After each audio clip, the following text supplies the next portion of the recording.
about? How about SDFC, ladies and gentlemen? Good morning to you. Ben and Woods, 97.3 The Fan.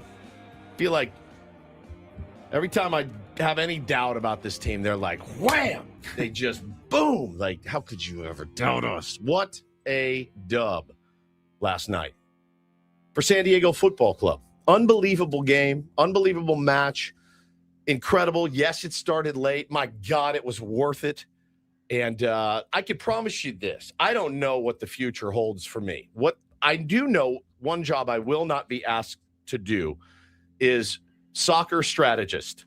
That's something I'm pretty sure no one's going to be coming and knocking at Woodsy. We'd like you to do some strategy for SDFC, because my strategy last night after the red card and the first goal, punt. Get these guys out of there. Get them off their feet. Get them out.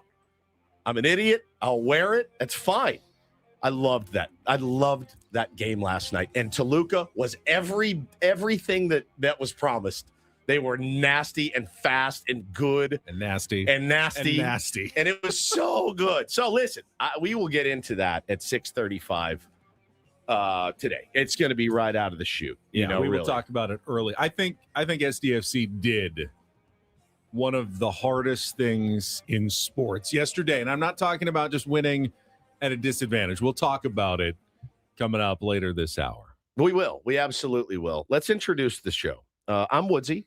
Paul Reindl is our executive producer. Good morning, Paulie. Hey, how are you? Doing good, man. And Ben Higgins, your friendly neighborhood sports anchor, joins us as well. Benjamin, how are you, my friend? Good Thursday morning to everybody, and especially the tier ones who were at that game last night. It was late just watching it on television, but if you were in Frontera SD and you got home really late, like midnight, and getting up this morning, power to you. It wasn't a huge crowd last night, probably because of the late start, but the supporter section was loud and proud the entire game. So good morning, San Diego. That was impressive. We will obviously talk about the WBC, all that talk yesterday, much ado about nothing. Mark DeRosa is like, that is so relieving for him right now. Well, speaking of Mark DeRosa, we've got our very own Mark DeRosa, and he happens to be the brand manager of this radio station. He is the Mark DeRosa of brand managers. His name is Adam Klug. You've heard us talk about Adam many, many times, and I just wanted to start here today. Ladies and gentlemen, members of Tier 1 Nation, good morning to you. What you're going to hear this morning may upset you. It's not for the weak. You'll hear about a cover-up. You'll be presented with evidence of a paper trail, corporate malfeasance, scandal, breach of trust, balls dropped. You may be asking yourself, why? Why would they do this? That's what we're here to find out. And remember, the cover-up is always worse than the crime. I'm Woodsward, and this is Ben Steen. And this is Cluggate. Was that Little League the other night, and I saw a email come across from our boss at about 5:08, and I was right in the middle of getting ready to play a baseball game. 5:08 on March 10th. That was on Tuesday. And I said, I will get to that email later. Didn't seem urgent. Yesterday after the program, the three of us matriculated down to the production studio. Adam walked in.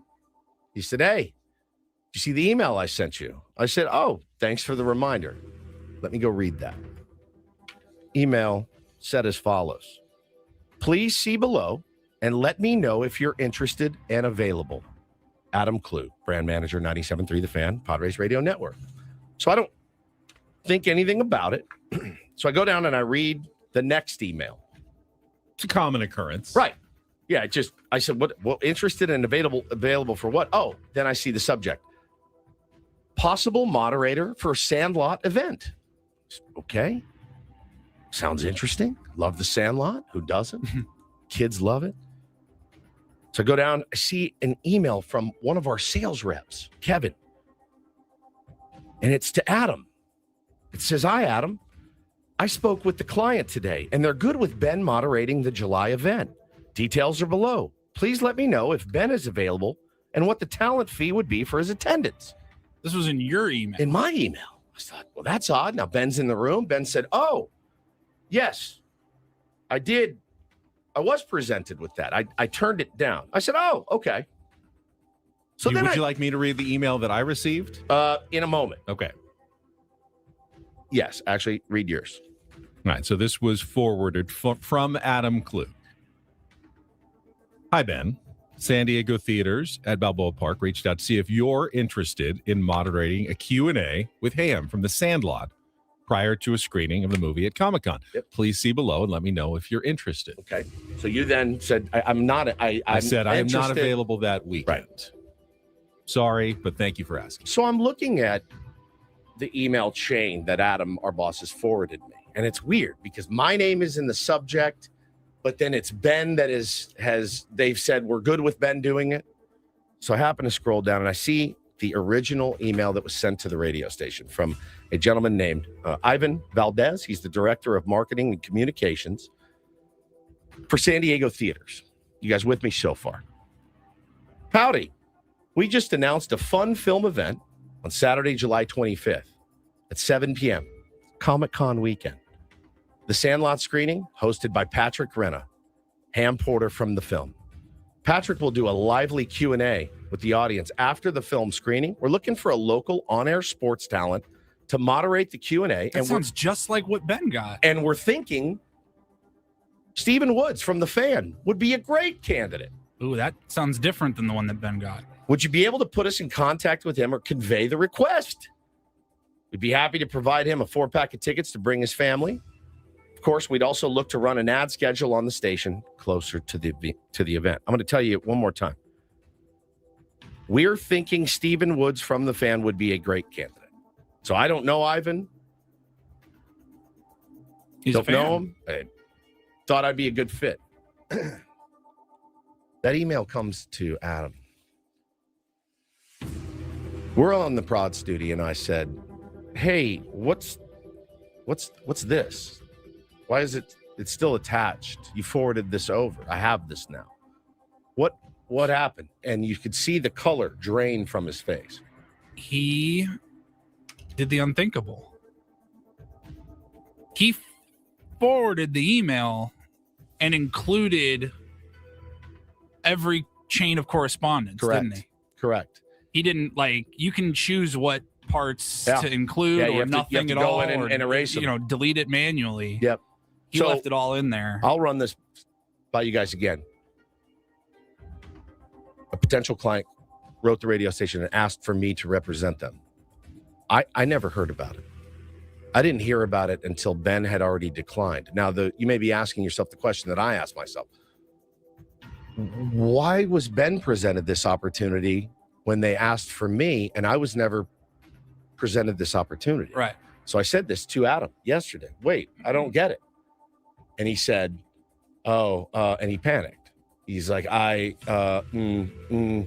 just thought maybe Ben would be a better moderator. And I said, okay, but they didn't ask for Ben. They asked for me. And then I looked at him and I said, are you actively trying to take money out of my pocket? Because I'll peel the curtain back a little bit. So we're in a contract year here at 97.3 The Fan. The show has never been better. The numbers have literally never been better. Our January, we doubled our ratings from the previous January. It's unheard of what we've done. It's unheard of, especially for a sports show. Doubled them. So I'm coming into this year with this clear mind, this intense focus to be the best, have the best year before we sign a new deal, and we're here for a long time.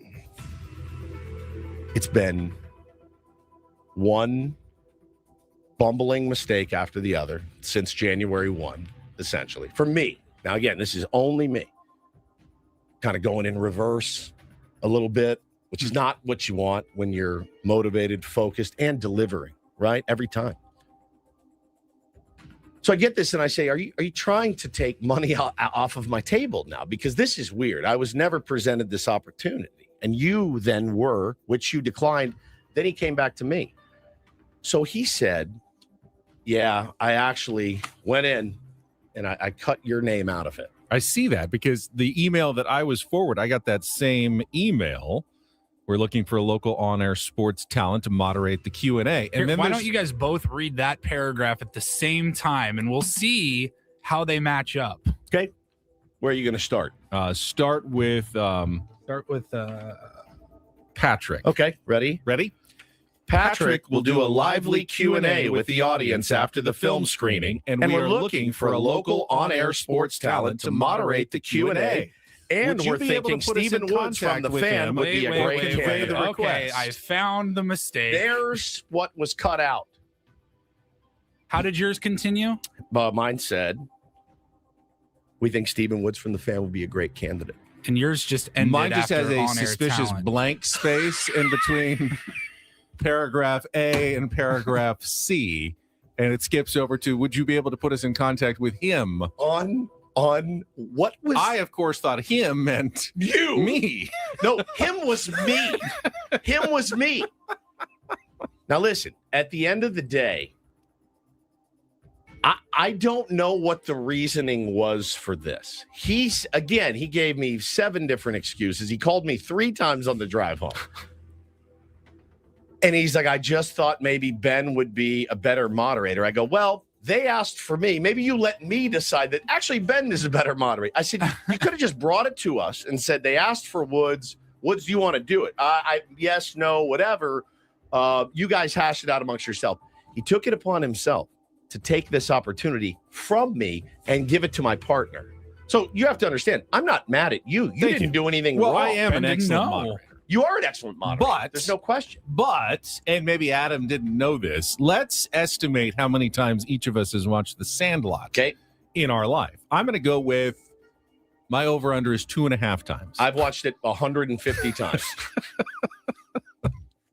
Mel says, this is awkward. Yeah. How do you think I feel, pal?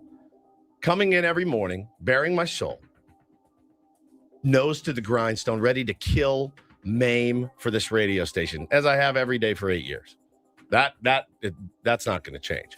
It's not me you need to apologize to. It's really not me. It's mine at home.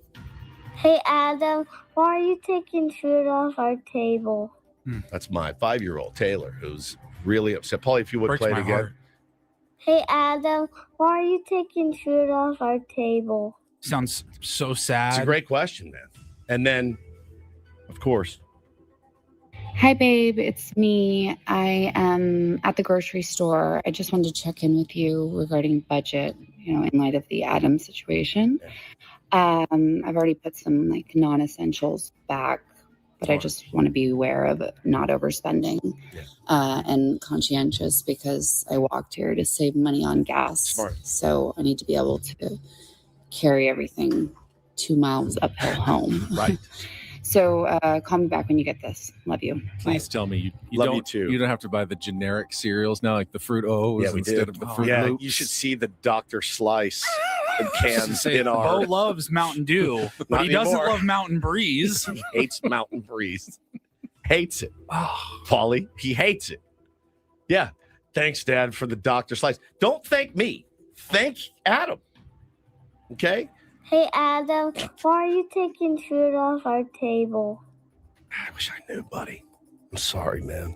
I wish I knew. I thought I'd done all the right things and helped grow this radio station and build this audience to the rabid, But Taylor, I don't have an explanation for you. I wish I did. I don't. Maybe at the next place, it will be better. Maybe not.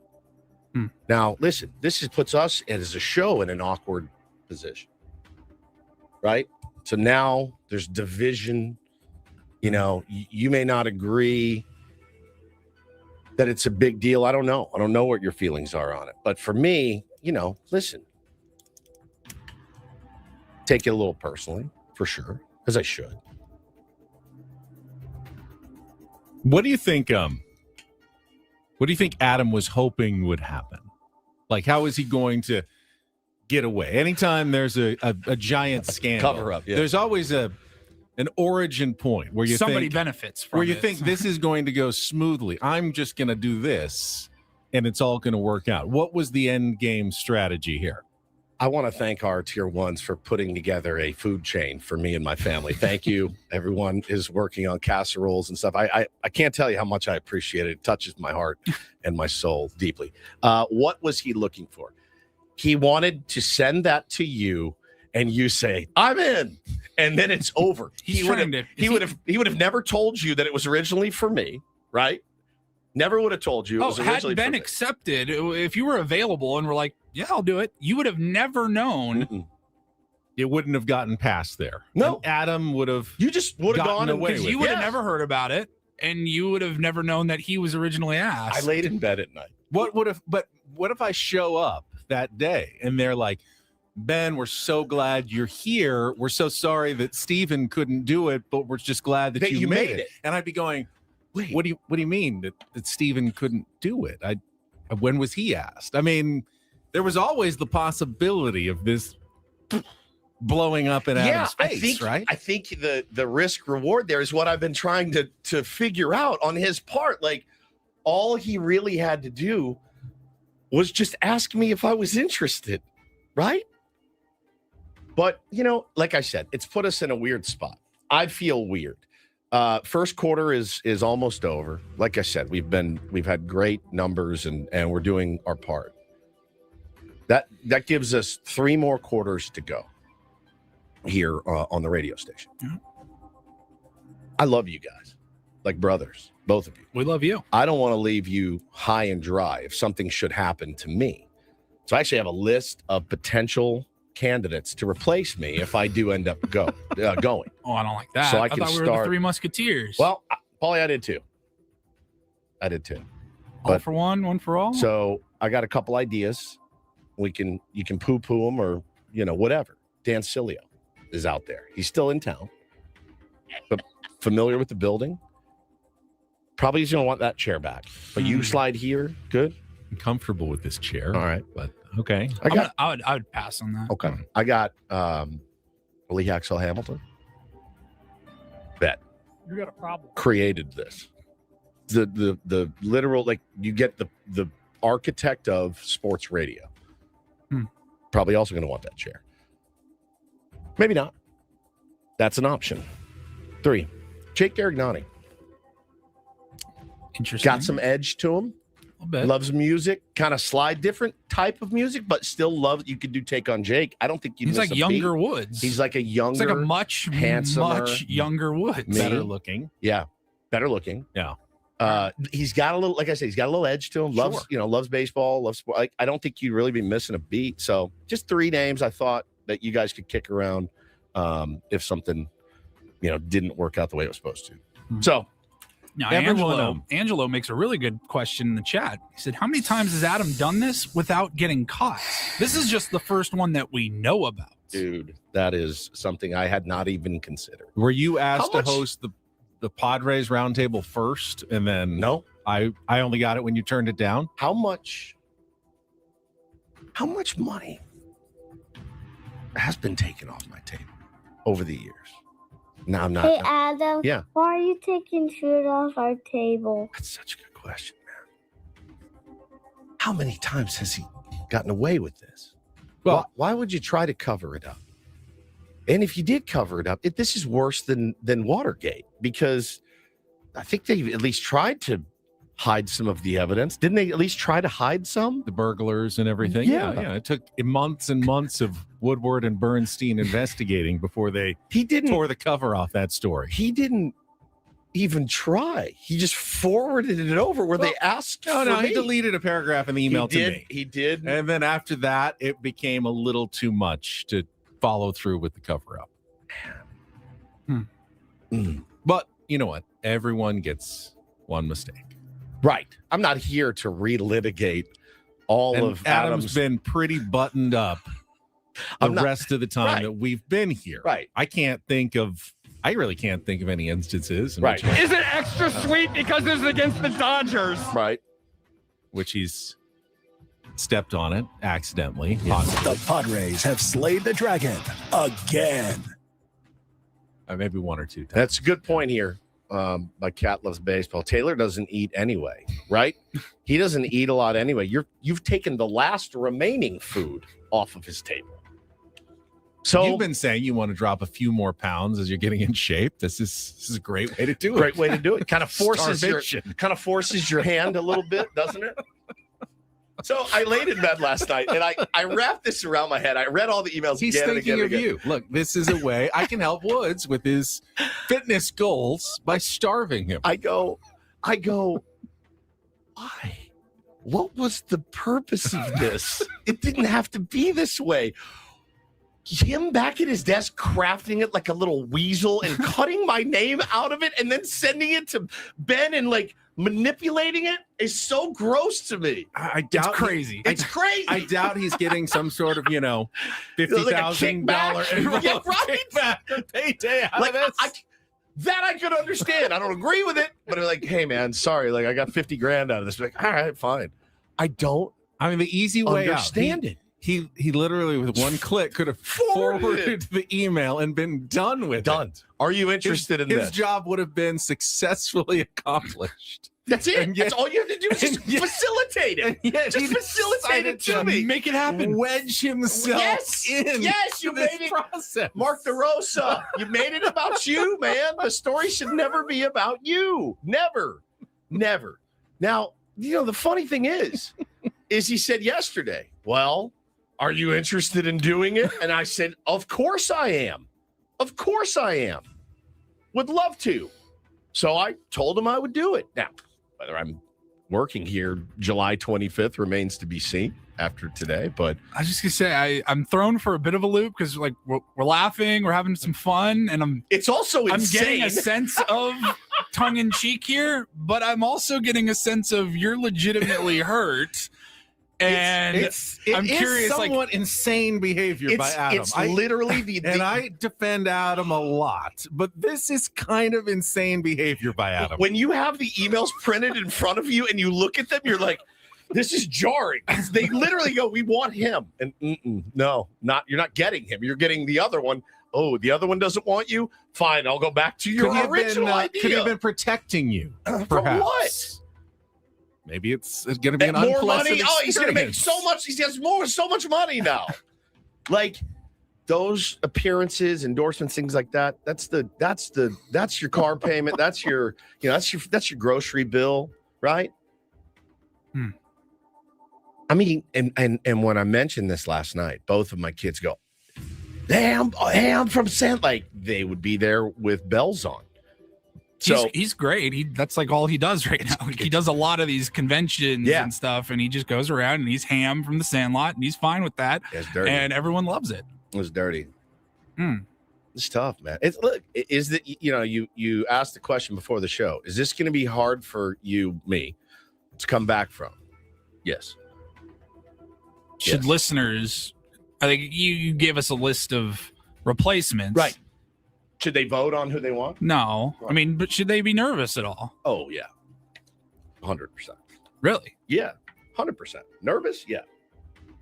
That, like, you may not be here? Never know. Come January? I thought I would. As I said when we kicked off the show, January 1, I came in here guns blazing, as I do every day. There's not too many days your old pal Woodsy doesn't try to bring the heat, right? If that's not appreciated, somebody else will want it. I would guess. I got a 15-year track record of building an audience and getting good ratings. So I feel confident in my abilities. I really do. Wouldn't want to compete against you, even if I had Jake. Which would be great. That would be tough. It would be tough for you. You know who it wouldn't be tough for? Me at all. Not even a little. That's kind of insulting. It wouldn't. It's the hand that I was dealt, right? So once you're dealt that hand, you have to play that hand. Unless somebody goes in and changes the hand and sends it to your co-host. So I would have no problem.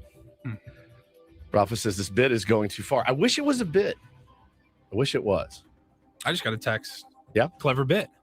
I mean, we have the email. I mean, it's not a bit. This is a bit in it that I'm presenting it, but like, here they are. They're right. I've highlighted, and it's the weirdest thing. I've worked in a studio where somebody brought a loaded weapon. I've worked in a studio where someone defecated on the floor. This is weirder than both of those. Just so you know, and that's where I'll leave. Yeah, It's true. Paulie, was Woods your first choice to preside over your wedding, or did someone forward the wrong email? Now I don't know. I'm questioning everything. I mean, it sounds like I thought Woodsy was a good enough moderator and host to officiate my wedding. You know who else did? 6 years ago, but maybe I should have asked Ben. Trevor Hoffman hired me to do a black tie event for him and his wife years ago, before I even knew you guys. I mean, not like I haven't made the moderator scene once or twice in my 15 When year Woods and I career. moderate together, he's the one calming me down right before we start. That's exactly right. I'm much more nervous than me. you are. Saying, hey, act natural, bro. You got this. It should be cool. We'll be fine. Yeah, it'll be fine. Yeah, it's a at the end of the day, it boils down to this. This is a really weird way to tell your morning show. We love you. We want you to stay. Very weird. Very weird. Not how I would handle potential free agency. Again, built different. But it's so weird. It's just the weirdest thing. You ready to talk some SDFC? So much. All right, let's take a quick timeout. We'll come back, set the menu quickly, but we want to get into last night's unbelievable game at Snapdragon Stadium. I think this is what we were all hoping for when a soccer team came to town. It's been fantastic. We are riveted. We've gone from 0 to I can't miss a game in 1 year. This is way beyond like my wildest expectations. Fantastic. We'll get to that coming up next. Get things started on a Throwback Thursday. It is Ben and Paul and maybe Woods Correct. on San Diego's #1 sports station, 97.3 The Fan. First, though, one of the hardest parts of retirement isn't saving. A lot of people think it's probably saving. It's actually spending. After a lifetime of building wealth, many people worry every time they take money out. Am I doing this right? Will it last? That's why Trajan Wealth focuses on income planning. TRAJANwealth.com. Their fiduciary advisors help build strategies designed to support your lifestyle so you can enjoy retirement without constantly second-guessing yourself. Trajan Wealth works with people right here in San Diego, offices in San Diego, Carlsbad, and Del Mar. If you want confidence, not anxiety, it starts with a plan. Call 619-367-0207. That's 619-367-0207. Or take some time to learn more at TRAJANwealth.com. Again, TRAJANwealth.com. Trajan Wealth. Plan smarter. Dream bigger. Advisory services through Trajan Wealth LLC, SEC registered investment advisor. Client paid advertisement. Additional disclosures at TrajanWealth.com.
He just here. I'll show you a little. Just a little. Please don't. Just a little bit. What hurts on you? Nothing at all. A little bit. Nothing. Now, So let's say whatever you're about to touch is the only thing. Let's say It's gonna hurt. Right? All right, yeah. Okay. Pretend your knee hurts. Pretend your knee It's going to in a second. right here. Oh, that is not pleasant. Hey, player, this is all yours. This room with this view. This speakeasy with this cocktail. Hey, could you make that too? The spa with this. Ah. And this pool on this roof. This is all for you. The all-new Hamul Casino Resort, now open.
The chat is shocked at what transpired. Yeah, it's still shocking, man. There may be congressional hearings. How did grand juries could be called. Is this how Nixon? Adam is feeling like Nixon right so. Now. I've not heard from him. I mean, I heard from him 3 times I yesterday. am not a crook. I'm not a crook. I am not a crook. Honestly, for me, the doctored email is what makes it so insane. I am Randy Arozarena reaching down to Cal Raleigh for a handshake and getting rejected. And Adam is Cal Raleigh. Who's deep throat in all of this? I guess that's me, since I'm the one that exposed it all to begin with. Yes, you're our deep throat. Add that to my list of titles. Yeah, yes, the chairman, deep throat, Colonel Budget. Quite the resume. Quite the resume. All right, here's what we've got coming up on Ben and Woods. Going to be talking SDFC's dramatic game last night. Coming up here in just a moment, but we'll get into the World Baseball Classic. The Padres are back today after a day off. We will be chatting with Spring Training Sammy later in the show. Get an update on his ski trip yesterday to Snow Bowl and Flagstaff and more in our 8 o'clock hour. And because it's a Throwback Thursday, Paulie has some Throwback Thursday clips, and we'll play a little real or fake at 8:20. Still looking for our first qualifier to win the trip to Las Vegas at the Fontainebleau and the $150 resort credit. We'll do that at 8:20. And then the Fontainebleau. Fontaine. And then at 9 o'clock, biggest fan contest. Paulie's got a roundel report, and we can look ahead to tonight's Mountain West quarterfinal. San Diego State can be taking on Colorado State after they rallied to win their first-round game yesterday. They were trailing Fresno State for a lot of that game, and then there was a huge upset last night. San Jose State beat Boise State, which was one of the hottest teams in the Mountain West, and they're out. So San Jose State advances to face New Mexico, so we can talk some college basketball as well. I think my favorite time of the year on the sports calendar is like the next month. Sure. Mid-March to mid-April with March Madness, opening day, you get the Masters. Oh, God. I mean, NFL draft for the people that's a big deal for them. I mean, there's a lot going on, and we just had such a dry couple of months there with sports content for a while. It's so nice. Like, we had 4 games to watch yesterday. Got the Players Championship going on right now. Bad news for Woods again. You had Colin Morikawa in your pick dynasty. This is unbelievable. He withdrew after one hole. Made a par, made a practice swing. Oh, so you're screwed. Wrenched his back, and he's out. So no Colin Morikawa, who was one of the favorites this week at Sawgrass for the Players Championship, the biggest early season tournament of the year on the PGA Tour. I just tweeted, of course he was my pick for Pick Dynasty this week. Jump right into my nightmare. As recommended by me as well. Yeah, but I was going to take him anyway. Yeah. I mean, and so did 40 other people in my Pick Dynasty. Of people. So now you've burned him. You've burned him for the year. You can't use him in another tournament. And he makes $0. Yeah. I was in the miscut pool. I was rolling. It's the way things are going right now. I got to change the mentality. All right, we're going to check traffic. When we come back, I think, as I mentioned earlier, SDFC did the hardest thing in sports yesterday. I'll tell you what it is next on 97.3 The Fan. From the 855 Get Ross Traffic Center. Injured? Demand justice. Demand Jurowitz. 855GetRoss.com. Here's Kelly Danick. This game day traffic report is brought to you by Crystal Geyser Alpine Spring Water. Still pretty quiet on the roads, guys. We are starting to see the typical slow and usual spots, but nothing really getting in your way. In the North County, there is this collision on southbound 15 near Old Highway 395. Couple cars involved there over the right shoulder. Fortunately, not really causing much slowing. Coronado Bridge, we are still showing a backup from full span pretty much. So you definitely want to take that into consideration if you need to head that direction. What makes Crystal Geyser Alpine Spring Water different? They always bottle their Alpine Spring Water less than 1.5 miles from the spring source, and all their bottles are made with 50% recycled plastic from their own recycling plants. Crystal Geyser, bottled at the spring source. I'm Kelly Danick with Ben & Woods, San Diego's #1 sports station, 97.3 The Fan. It's been an unbelievable first year for SDFC. You know, the great run in their inaugural season all the way to the Western Conference Finals of MLS. Just getting to know these players, Coach Mikey Varas, Tyler Heaps, and then they come back and we see, can they do it again? And they get off to this amazing hot start, 3-0 in MLS play. They win their first round CONCACAF Champions Cup match against Pumas and advance to the second round. But this was going to always be the biggest test they have faced up to this point. Facing Toluca last night at Snapdragon Stadium. Toluca are arguably the best soccer team in North America. Like north of South America, you're not going to find a better club. They've won 2 straight Mexican League titles, which is considered the best league in North America. And they were playing to win. They rested all their guys in their regular matches because they want this more than they even want a three-peat for a Mexican League title. So you were getting their best, all their stars ready to go. And last night, couldn't have started worse for SDFC. You really couldn't. 12 minutes in, Marcus Ingvartsen takes a high kick, kicks one of the players on Toluca in the face, in the box, and draws a red card and a penalty. And I think it was legitimate. I mean, look, you see, he went up high, it was dangerous, kicked him in the face. It was a penalty. You see fouls in soccer, and sometimes you go, all right, relax, guy. Right? Like they just got shot. This one I went, ooh, yeah, no, that was a boot to the face, man. Like right to clean to the face, full contact. There was no flopping involved. That dude hit the deck, and it was a real hard foul. And I think it deserved red card. And they make the penalty, so it's 1-0. And they've got their away goal, which is when you're on the road in one of these two-match aggregates, they've accomplished what they wanted. And now they're playing 11. Now they're playing 11 on 10 the rest of the way. SDFC is in major, major trouble right from the get-go. And I'm thinking it, and I think a lot of fans were thinking it. And this is why what SDFC did is so impressive. It would have been so easy to go, we care more about our MLS season. We know it was going to be tough next week going to the altitude up to 9,000 feet of elevation in Toluca. We're probably not going to win this. Let's not kill ourselves trying to win. And the fans, let's be honest, would have forgiven SDFC had they not turned in their best effort at that point. Bro, correct? I'm texting you guys at the time, and I'm texting my other buddies, and I go, punt, pull their so down 1-0. Yes. And one man down. And you have a free pass. You have a free pass. You have built up so much goodwill. Yes. And there's so much logic to it. There's so much logic to it. You've got a free pass. You got to basically wave the white flag. Get out of jail and punt for free card. And what they did, I think, is the hardest thing in sports. Even with that free pass that we would have given them, they put all their heart into a comeback and scored 1, 2, 3 goals, playing 10 on 11. 2 by David Vasquez, 1 in the first half, 1 right out of the chute in the second half. That was beautiful. And then an incredible goal by Understryer. Another one, all so playing good, a man down to take a 3-1 lead.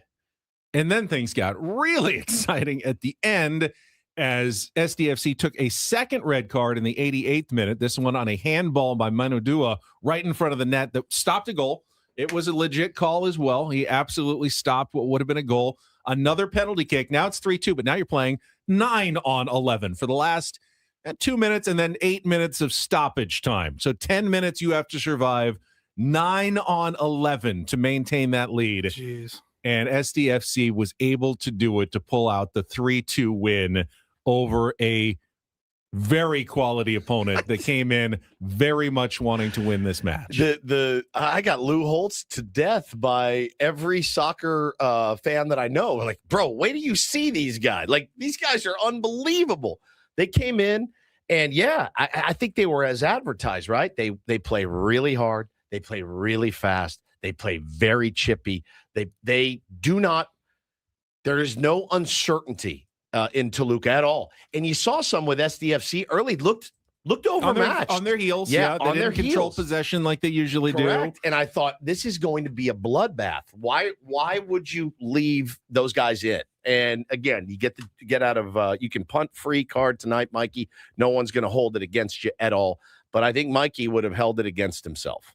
And I think if you know anything now about Mikey Varas, I just don't think that he's wired that way. Hey, might it come back to bite him in the ass one day? Absolutely. But I think he's on Saturday when they have to go and play another road MLS match in Dallas. Going to be exhausted, I'm sure.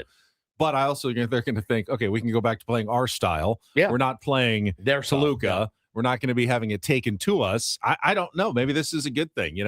Sometimes when you play against better opponents, it makes you better as well.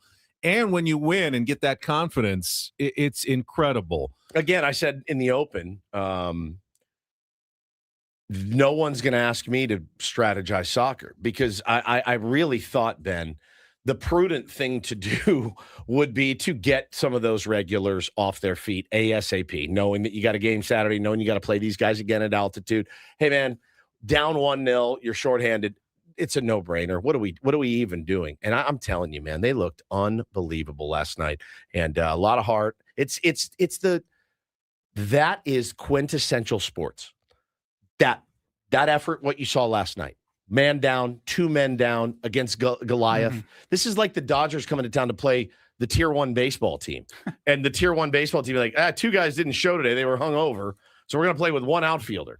And we go out and beat the Dodgers. It's nuts. It's just nuts. So it was awesome. It was awesome. And despite that, the challenge going forward is still going to be pretty monumental. Because, of course. So now what's the scenario? So Toluca has their 2 away goals, but they're -1 in the aggregate. So any draw next week at Toluca would mean SDFC advances to the quarterfinals of the Champions Cup. 0-0, 1-1, 2-2, 3-3. Any draw advances 8-8. FDFC. Yes, 8-8. Good. Okay. You're following along, Paulie. Yeah. Very nice. Soccer fan. That'd be a lot of goals, but I know that. But a low-scoring win would move Toluca on. Right. 1-0, 2-1. They would advance on aggregate, and the tiebreaker would be away goals. So you can't, then if it was 3-2, obviously, then it would go to extra time because it would be the same. So it's going to be a tough challenge because now you're going up to 8,000 to 9,000 feet of elevation west of Mexico City into the Lions' Den. I believe they call their stadium it has a real name. I think the nickname for the stadium is Hell. Did you see the big I saw it on Twitter. They embrace it, devil. They're red. They're devil red, and they embrace that as their identity. I can't wait for that game. It's not an easy place to play, but that'll be next Wednesday. I assume it's going to be on the same broadcast outlet. I was watching on FS2 last night. It was one of the weirder broadcasts I had ever seen. Did you notice there was only one announcer? You didn't have there's no color analyst or commentator. It was just one guy. I don't know who he was, just talking the whole time. Oh, he Smoltz did. Yeah.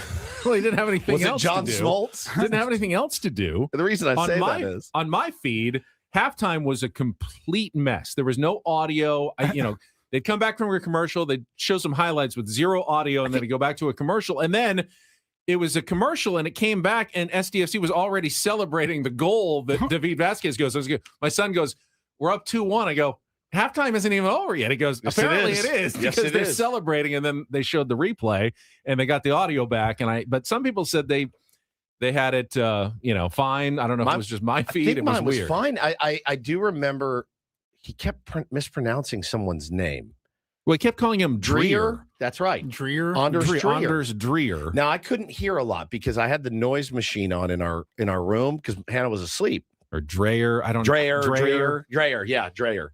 He kept calling him Dreyer. And it was driving me crazy. I'm like, have I been saying it wrong? I thought the same thing. This guy's a professional. Maybe we've all been saying it wrong. Is his name Andres Dreyer? It wouldn't be the first time we've done that. So I'm like, oh God. Yeah, Dreyer. He kept saying it all night. I'm like, it really did give me pause. I go, but he's one of the 2 best players in all of MLS next to Messi. And are we not saying his name right? I'm like, Darren says Anders Dreyer, and Craig says Anders Dreyer. Are we all morons? I was a wreck.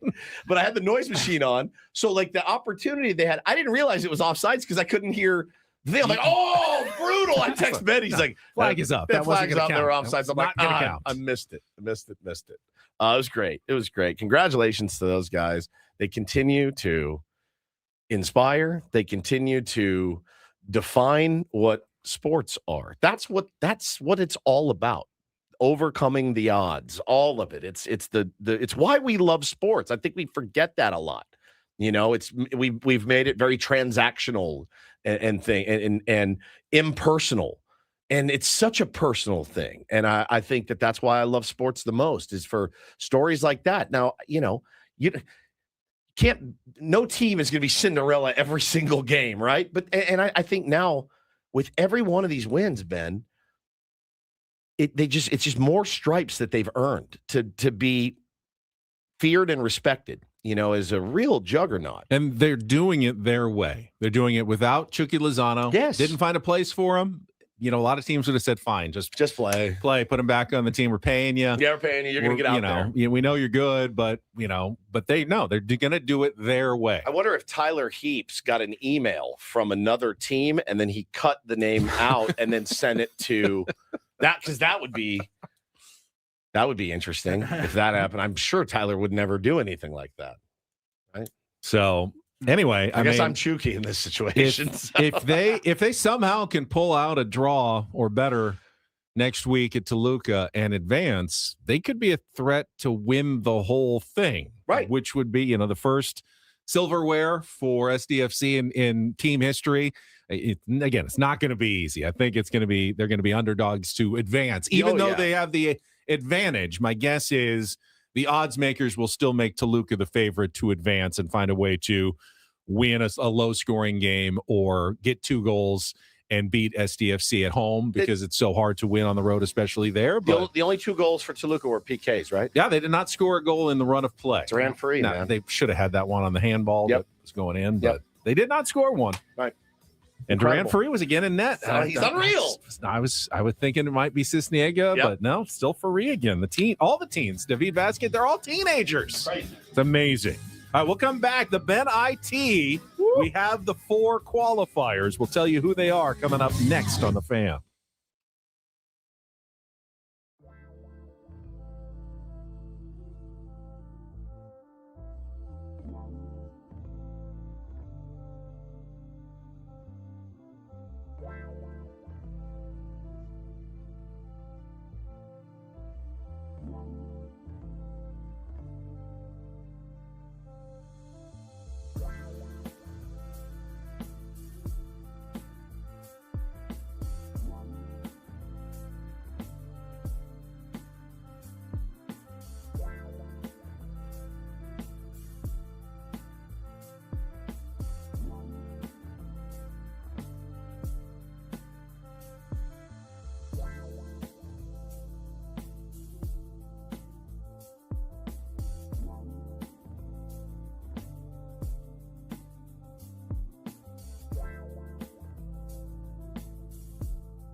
Busy first hour. Haven't even gotten to the WBC yet. Broadcasting live from the Bill House Studios. We know how. It's Ben and Woods here on 97.3 The Fan.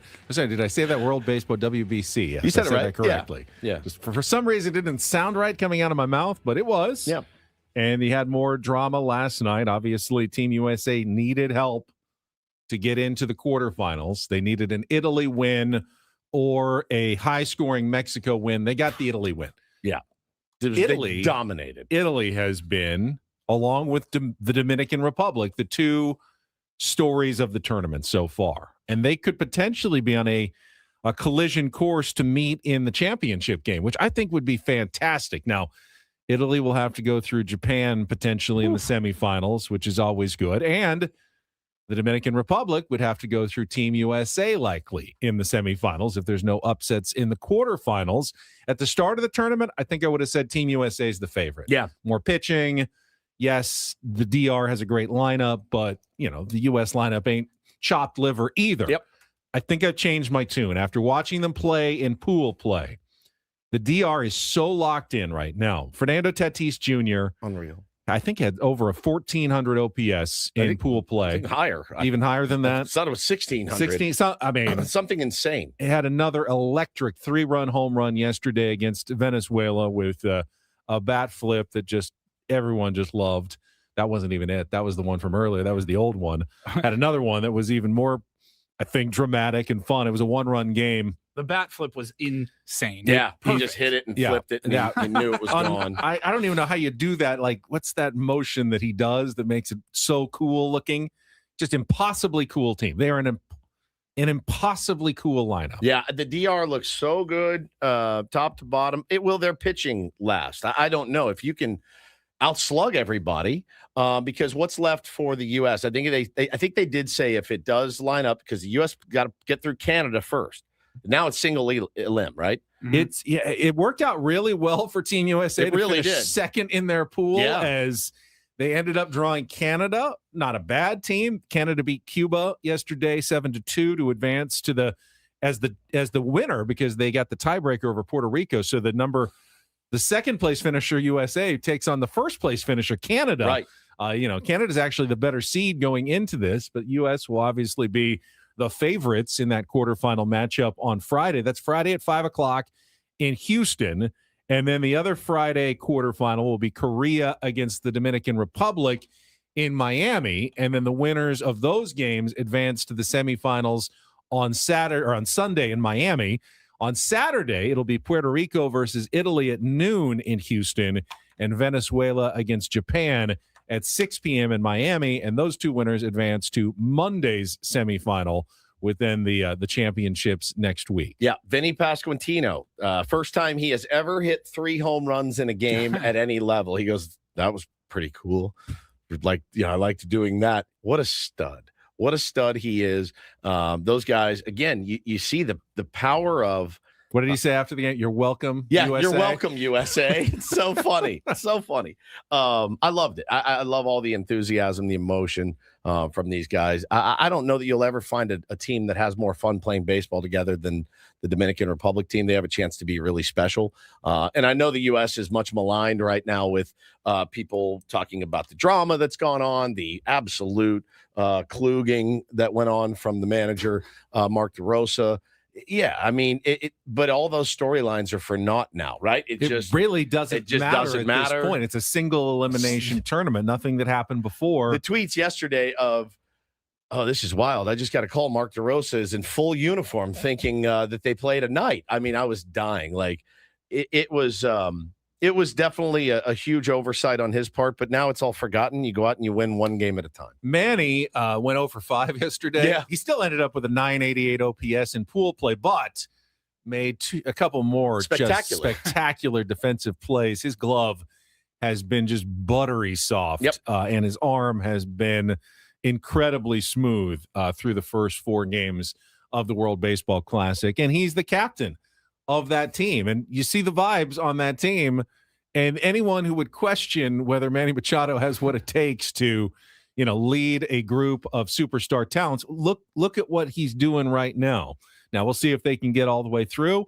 Again, they will play Korea. That won't be an easy game, but they will be pretty good favorites in the quarterfinals. And then potentially they would meet Team USA in a star-studded semifinal matchup on Sunday. So nothing tonight for the WBC, and then tomorrow 2 games: Korea at the Dominican Republic at 6:30 Eastern, 3:30 our time, and USA at Canada 5 p.m. our time.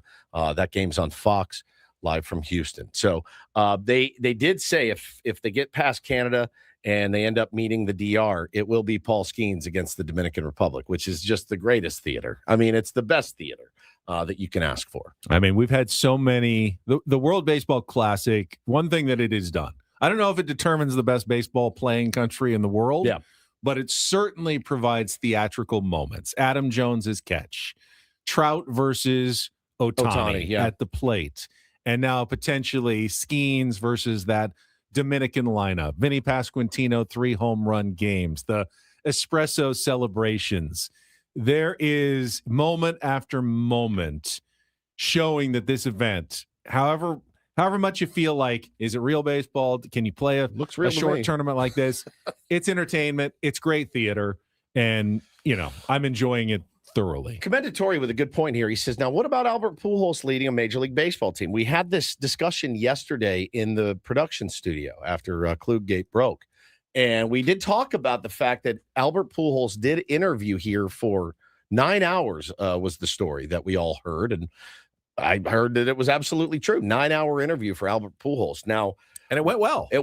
Now, we are all under the impression, though, that had Craig Stammen not taken the job, I wonder if it was going to be Albert. But again, remember, Craig Stammen had to be kind of sold on this gig a little bit. It wasn't something that was on his radar, but it was something that A.J. Preller had envisioned. And, hey, listen, now you're in that thing where if you don't do well, it's, we could have had Albert Pujols. The thing is, nobody else hired Albert Pujols either. It's not like you lost him to a division rival and he's going to go lead this team. He may be available if Craig Stammen doesn't work out at some point. But he's really done a great job so far with this team. Then again, how hard is it to manage that team? When you put that lineup out there every day, you're like, all right, go do what you guys do and just decimate baseballs. Yeah, I don't know what really was in AJ. You have that lineup, and every team is telling you how to use your pitching staff. Yeah. So you're your hands are tied there. Yeah, sure. What do you really have to do? Well, you just make sure he hasn't done anything wrong. That's for sure. They're rolling. And I don't know what was really in A.J. Preller, Josh Stein's head when they were hiring the manager, but we've talked to a lot of people, and I just have gotten the sense over the last couple of months that had Craig Stammen not taken the job, that it would have gone to Albert Pujols. He was a legitimate finalist. It was a tough decision. A.J. really wanted Craig Stammen, not just like at the start. He's wanted him for a couple of years. This is something he has been thinking about for a while, and we'll see if it works out or not. The early returns are positive from what Craig Stammen has done at spring training so far this year, and his leadership style and the respect he commands in that clubhouse. But we will see how it turns out. But I do think Albert Pujols was not a token interview. It wasn't, hey, he's a superstar, so we have to humor him.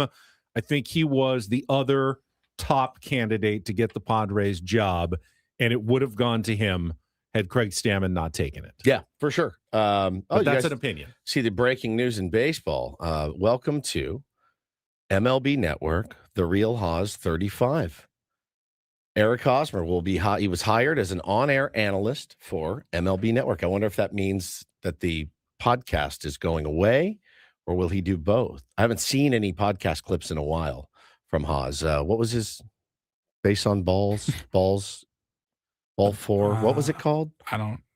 Breaking balls. No, that could be it. Was that it? I don't know. Was it breaking balls? No one can keep track of the names of every baseball podcast. Because if it wasn't breaking balls, that's a good name for a baseball podcast. Called roll over to second. Oh. Was it Bustin' Balls? I don't know. That would be a good one too. I'm sure there's 9 deep. Digging. No, we're not even close. Deep. All right. Well, Breaking Balls after I'm unemployed will be my new podcast. I'll have various San Diego people on, and you can come on every now and then. Inflection though, is it breaking balls or breaking balls? Breaking balls. Breaking balls. Breaking balls is baseball. Breaking balls. But it also happens a lot in baseball. Sure. I wonder how Haas will be as an analyst. Probably okay. I'm sure he'll be good. Dynamic dude. Yeah. It's good. His podcast was fine. I like this podcast. I listened to more of that podcast than I think I have of, other than Jeff Pearlman's, more of his podcast than anybody's. Yeah, he'll be fine. Is everybody ready to find out the 4 pool winners of our tournament of drops, our preliminary tournament that we call the Ben IT? The Ben IT. Yeah, let's get to it. Paulie, we had our 8 drops left in our 4 matchups yesterday that the tier 1s voted on.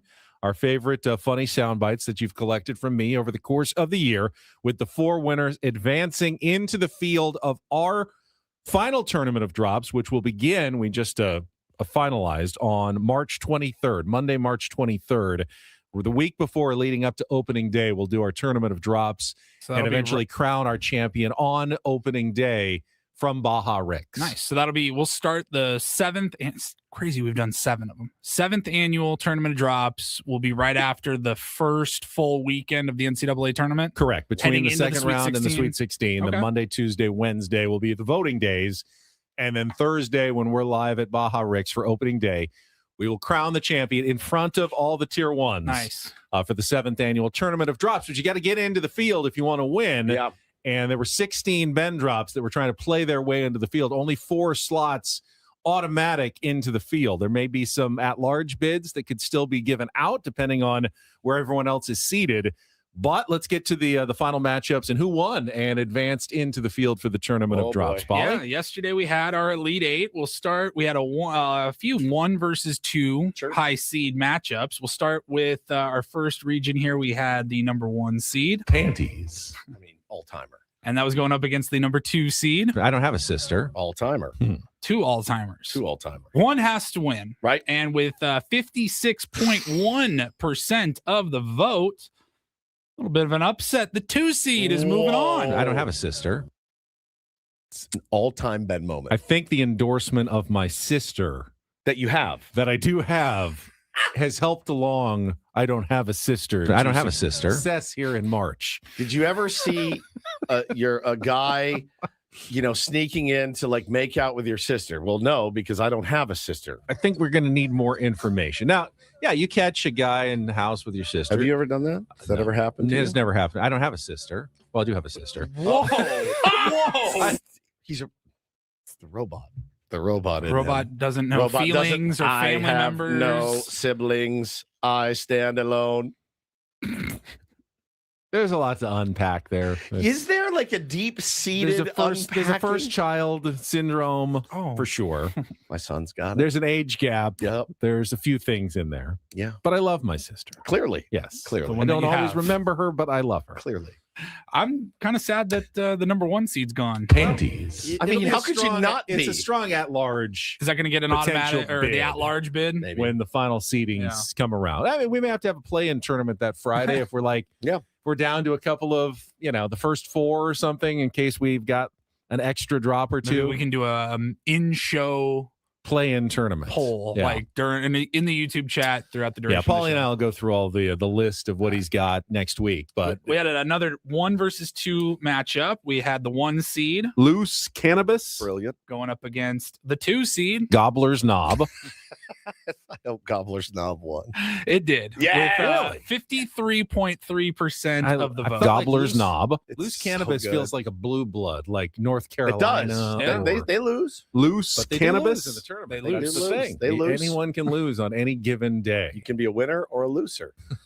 They were a loser. All right, we had another 1 versus 2 matchup. The 1 seed, Adolf Hitler, going up against. He's the guy that I pegged. Whoa. And with another, actually identical numbers, 53.3% of the vote, the 2 seed is moving on. He's the guy that I pegged. I think that's obvious. It's one of those years where all the 2 seeds seem to dominate rather than the 1 seeds. You see that in the actual NCAA tournament. Oh, yeah. Sometimes as well. And then you also see it where all the number 1 seeds advance, and you're like, hey, moron, just go with the better team. Quit overthinking, dude. Idiot. Was it really good on the road, There's a pressure sometimes as the number you got a target on your back. The 2 seed can sometimes slip under the radar just Yeah. a little bit, and it can work to their benefit. All right, and then to wrap it up in the Elite Eight, we had a 3-4 matchup. Both of the 1 and the 2, the top seeds were eliminated upset earlier. bracket. So we had the 3 seed Beaver Stadium. going up against the 4 seed Beep, beep, and beep, beep. Yeah. That better not advance. with 56% of the vote. Again, these were close all very matchups. close. Yeah. Yeah, just a few votes swaying them. With 56% of the votes, the tier 1s have chosen the final 4th automatic qualifier into the tournament of auto drops. Beaver Stadium. Nice. Nice. Beaver Stadium. The home of the Penn State Nittany Lions. That's right. So we got Beaver Stadium. Beaver Stadium. We've got I don't have a sister. He's the guy that I pegged Gobbler's Knob. those 4 are automatically into They're the tournament of drops, and we will probably add a couple others. Maybe we should each get one other pick. Yeah. Like a committee member. Committee member selection. Automatic It's bid. got to be panties. I'm sorry. It has to be. Panties. It has. Yeah. It can't be done. Right? It can't be. Does this count as a drop now is this eligible for the tournament? Hey, Adam, why are you taking food off our table? I don't think there's any question. I don't think there's any question about it. Late season run. I hope that audio haunts him for the rest of his life.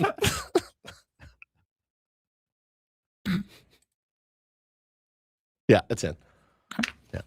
All right, so Paulie and I have some work to do. We will take those 4 winners. We will take the rest of the drops from the previous year, and we will put together our bracket, and then we will debut it maybe even next Friday, and then we'll have the matchups for you on Monday, the 23rd, the week of opening day, and right between the second round and the Sweet 16 of the actual college basketball NCAA tournament. Sounds good to me. All right, let's take a quick timeout. When we come back, we can get to a little don't do this. Did you see, let's do this story. The hockey player who met with tragedy and then had the big winning goal yesterday. Yes. Oh, incredible. That one. I did see that. That one, I think, got everybody. We can get to that and more coming up next. Quick timeout, check traffic, then more Ben and Woods on the other side on San Diego's #1 sports station, 97.3 The Fan. Quickly, gang, let me tell you about Truck Month going on at Sedano Ford of Lincoln. They are going bigger and better than ever before to celebrate the hardest working trucks on the road. They have put together incredible limited time deals on all of your favorite Ford trucks, and there are many. Right now, they're offering the power of 3 with 0% financing, 0 due at signing, and 0 payments for a full 90 days. You got that right. 0% APR, 0 due at signing, and no payments for 90 days. Nothing stopping you from getting in the truck of your dreams this month. This March is the perfect time to drive the future in the all-electric Ford Mustang Mach-E Select, just $399 a month. Sedano Ford and Lincoln making premium luxury more affordable than ever. Stay classy, San Diego. Lease a beautiful new Lincoln Corsair plug-in hybrid, just $417 a month. But remember, these exclusive offers are only available right here at your local veteran-owned Sedano Ford and Lincoln in La Mesa. Tell them your old pal Woodsy sent you down there. Get all the details that you need to get in the car or truck of your dreams this month at SedanoFord.com.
Hey, player, this is all yours.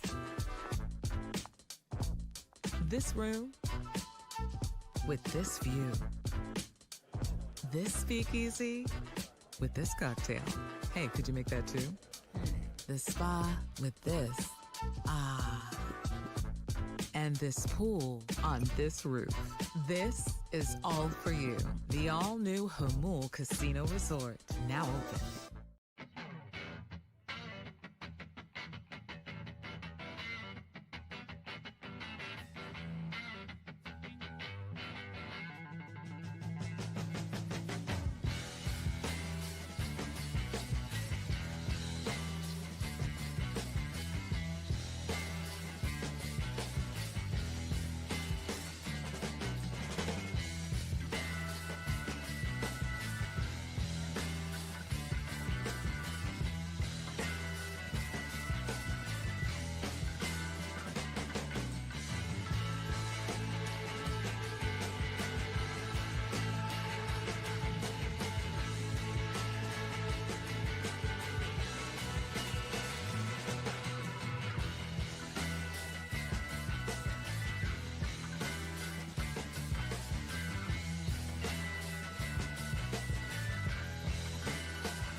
Have spring training, Sammy. Rejoin us after a day off. Next hour, all guests on Ben Woods.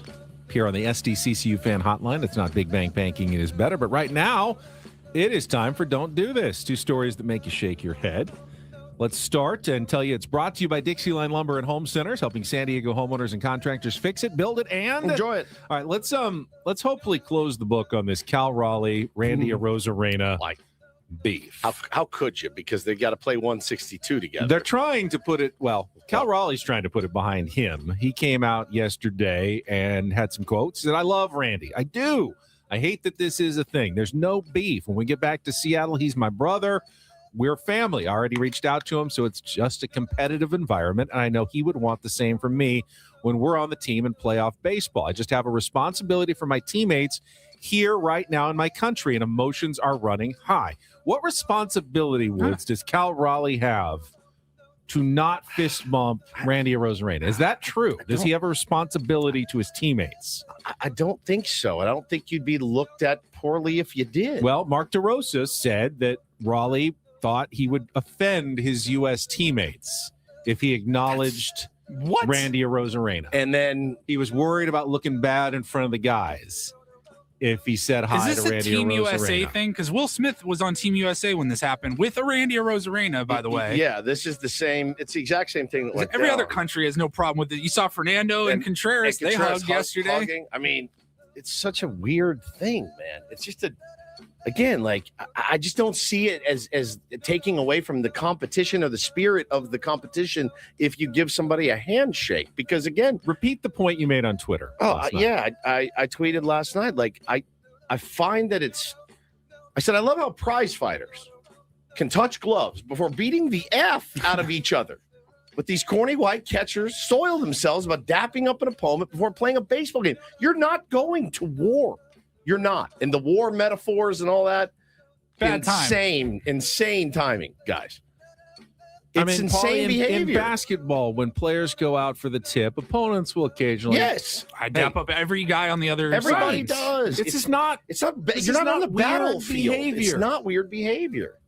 Even somebody I hated, I could still give a fist bump, like just before the game or whatever. Okay. This is such a weird thing for Cal Raleigh. He just didn't seem like that type of guy, but It's just odd, I don't know if man. that's a DeRosa thing that he's like instilling this mindset into Team USA and their catchers in particular. I can't remember. Was it Rosarena leading off the inning too? Yes.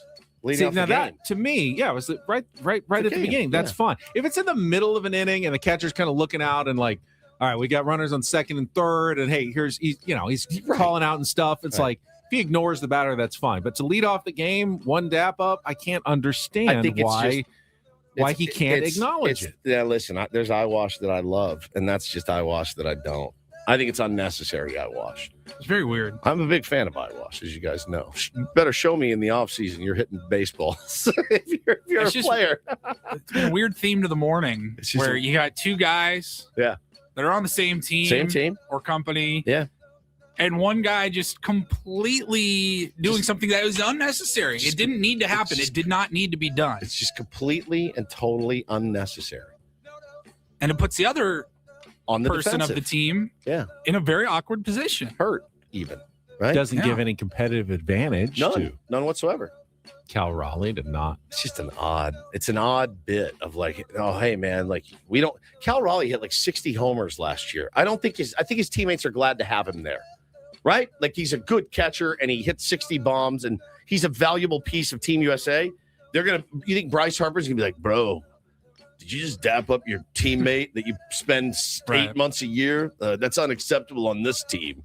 I think there's a part of it, like it's such a hard-o not move. just we, but everybody, I think is probably making a bigger deal about it than it is. Sure. But like I saw here in the chat, if any of us, Eric says, if any of us saw our children do that at a sporting event, we would have a serious talk with them about their attitude. 100%. 100%. You should always be able to say, look at the big leaguers, do it like that. Right. This is not that situation. It's not that, man. It's really corny. It's Randy, just corny. Randy could have handled it privately and not gone on a he was camera hurt. rant about it. I didn't have to go on the air this morning. Take things personally. Stand on business. If you don't stand for something, you'll fall for anything, right? Yeah, right. Stand for something. We haven't gotten into the Dwight Howard. No, we haven't. Hubbub. In fact, I don't even know some of the details, so you're going to have to fill me in here. Where to begin? It's been like a week now. And it's weird too, because like Dwight Howard doesn't play anymore, and this is like a personal, marital thing. But it was everywhere, and I go, well, this is one of the wildest videos I've ever seen in my whole life. Wife is on a live stream, and your heart breaks for her. She's like, he needs help. He's got to get some help. This is what's ruining my marriage. Mm-hmm. She proceeds to pull from the passenger seat a bag of like what a is gallon-sized freezer bag, bigger than the freezer bag. I looked, filled with a white powdery substance. And she said that it was cocaine. I have never. She's like, this is what's ruining my marriage, and she holds it up to the thing. Could you even get like $1 million? Easily more? $1 million. Yeah. How many balls is that? What? 8 balls? Yeah. I mean, how many total balls? Hundreds. It works in quantities of 8, so thousands of balls. You're talking like 64 balls and 128 balls. Yeah. And 256 balls. And exponential number of balls. You couldn't go through it in 4 lifetimes. Okay? You couldn't. That's his private stash. I was like, oh my God, man. So she pulls it out and says he needs help. It's like a full key. Yeah, I love the cocaine. Cocaine. No, I don't know the math. It's not the metric system. No, it's not the English system. It's the drug system. It's got its own system. How much cocaine is a lot of cocaine? That bag was a lot, a lot. So she does this. Puts this out on social media. Nobody want to listen because he's got money, and then he responds on Snapchat with this. Never done coke in my life is what he says on Snapchat. Sounds like somebody that just bought $1.5 million worth of. He went on to criticize people who are quick to believe everything they see on the internet, laughing at the gullible folks who trust online rumors. Police have been called to their mansion in Georgia 3 times in the last 14 days. Responded to a suicide threat and a domestic incident. Look, guys, Here's my advice as both of your friends, if I would. It's time to split up.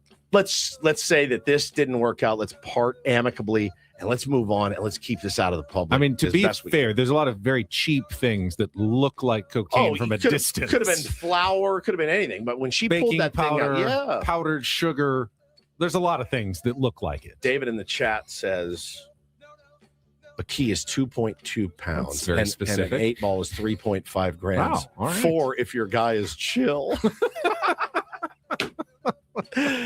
Holy smokes, man. He's like, I don't know. That's what I heard. Holy smokes.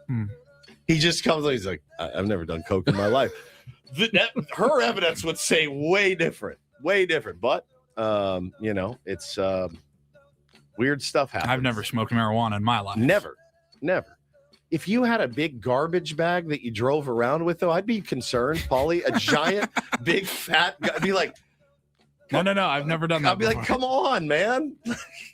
You're like, I just don't like going to the store, so I buy in bulk. Very odd. Finally, some do this.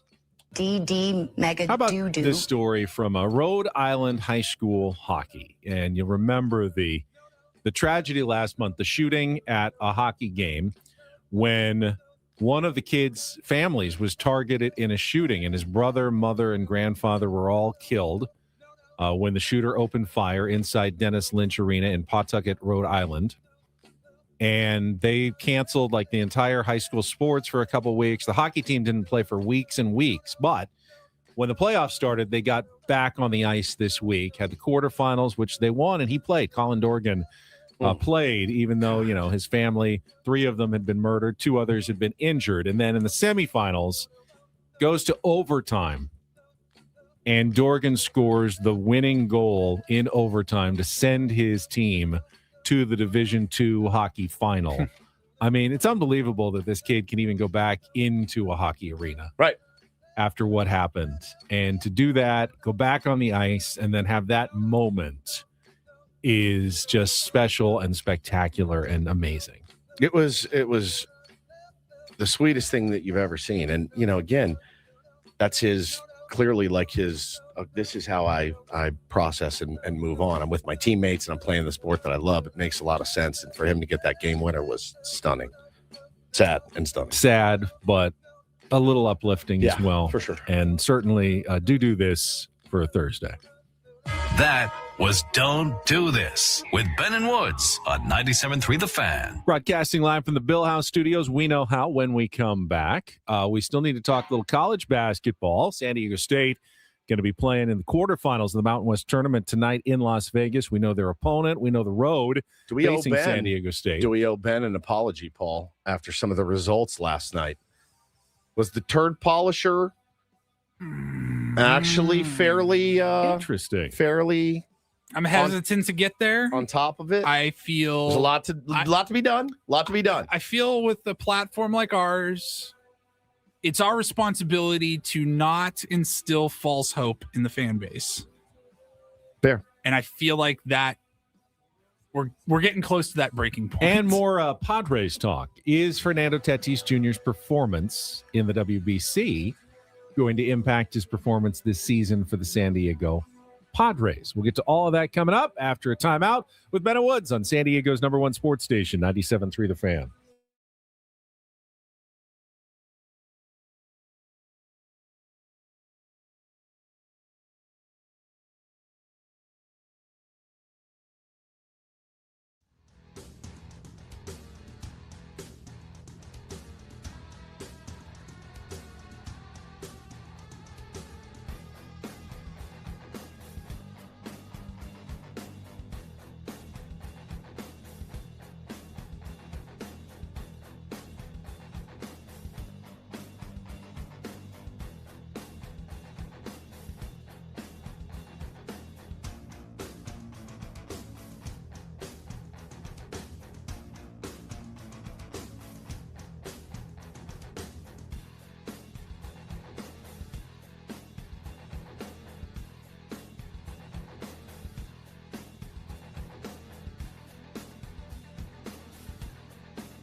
He just here. I'll show you a little. Just a little. Please don't. Just a little bit. What hurts on you? Nothing at all. A little bit. Not that now. So let's say whatever you're about to touch is the only thing. Let's say It's gonna hurt. Right? All right, yeah. Okay. Pretend your knee hurts. Pretend your knee. It's going to in a second. Right here.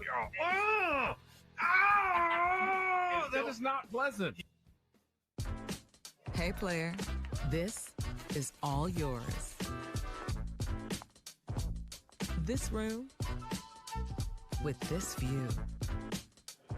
This speakeasy with this cocktail. Hey, could you make that too? The spa with this. Ah. And this pool on this roof. This is all for you. The all-new Hamul Casino Resort, now open.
Paulie, would you like to join me on the dark side?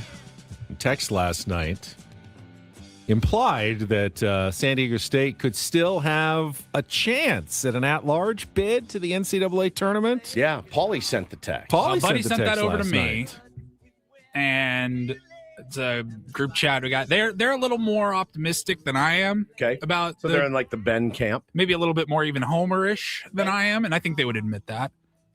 I've kind of cooled off just on San Diego State basketball in general for the last couple of weeks. Protecting your peace a little bit. I pretty don't much want to get your hopes up. I reached the acceptance stage a couple of weeks ago going, it's coming down to 3 days in March. Yep. And I'm not going to get excited until those 3 days in March. And they start tonight against Colorado State at 6 o'clock? 6 o'clock. Yep. Yeah. So you get excited about that. Oh, 100%. I'll be locked and if they in win, tonight. you'll be really excited. If they win again, you'll be elated. And I'm going to be vomiting on Saturday for the championship. But I'm trying not to let myself go down that path. I think they've been off the bubble for a while now. I can give you both sides of it here. A bunch of bubble teams yesterday lost, including Indiana, West Virginia, probably knocking them off the bubble. And it now did get interesting yesterday. And now when you look at a lot of the bracketologists, you'll see San Diego State, and most of them are in the first 4 out, which is very close. There are teams every year that make it that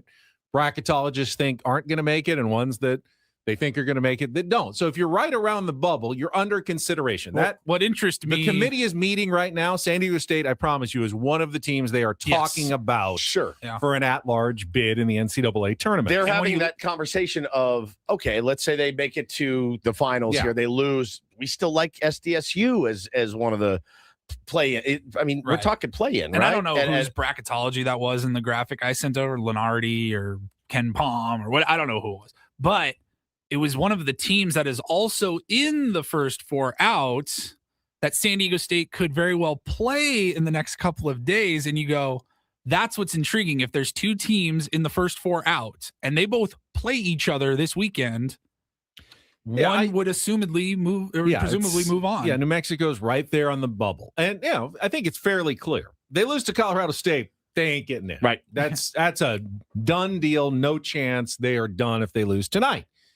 They lose to New Mexico tomorrow, and they almost certainly would play New Mexico. New Mexico is going to get San Jose State tonight in the 3-11 matchup or whatever San Jose State is. Then they're almost certainly not going to get in because they'll have lost 2 of 3 to New Mexico. New Mexico will be ahead of them on the bubble, and New Mexico isn't even a done deal. So they've put themselves – but if they won both of those games, again, you could at least see a scenario in which they could sneak in. But here's the problem. All these bracketology, the first 4 teams out, don't right now consider what if 2 or 3 other surprise 7 seeds win their conference tournament that weren't going to get in, and that just bumps even more teams out of the field at the bottom. So you need those crappy conferences. Whoever's supposed to win them, you need those teams to win the championship. You need a lot of chalk. Because they were going to get it. Only one team's getting in, but if another team wins, and Nick goes, I don't want to be embarrassed in Dayton again. Just leave us out. I know. 100%. That's the dilemma. Which they would probably be in the first 4 if they got an at-large. Now, if they win the conference tournament, you don't have to go to the first 4. You're automatically into the first round. Thursday, Friday. So the best path, and probably the only path, remains 3 wins in the next 3 days. San Diego State is at a point where they have to win. If they want to win it all, 9 straight wins. You got to win 9 games in a row. Yeah. Most teams that are, comfortably in the tournament, they got to win 6 games still in the tournament. Yeah. But I think right now San Diego State has to win the next 3, and then obviously it's a single elimination. Got to win 6 once you get there, but they're 9 wins away from what their goals are, and it's a very tall task to win 9 straight. But remember, that's what they got to do. What year was it? Connecticut went into the Big East tournament having a bad regular season. They weren't going to get in, and they didn't even get like 2 byes. They didn't get in the Big East tournament. They had to win 5 games in 5 days to get in. And then they won 6 more and won 11 in a row over San Diego State to win the national championship. Crazy. Yeah. That was the year we played them. That's right. Was that the year they did the 11 in a row? I mean, Connecticut's won 3 times recently, and I'm not sure which one is which, but I know they did the 11 in a row trick to get in and then win the championship. Not expecting that from this Aztecs team. They're flawed. Too many flaws. But again, we talked about it yesterday. I was at practice. Mark Ziegler wrote about it in the UT this morning. They are at least on, perceived locked in right now. Really good practices, really sharp. Everyone seems like whatever they have done wrong, they know they have a chance to fix it over the next 3 days. I tend to scratch my head and go, you say that, but if it was so easy to fix and locked in, why didn't you do it earlier? I know. That's my skepticism coming out. Maybe, backs against the wall. You need that juice to. It happens to people. It does happen to people. They're 5.5 point favorites tonight. You like that line or no?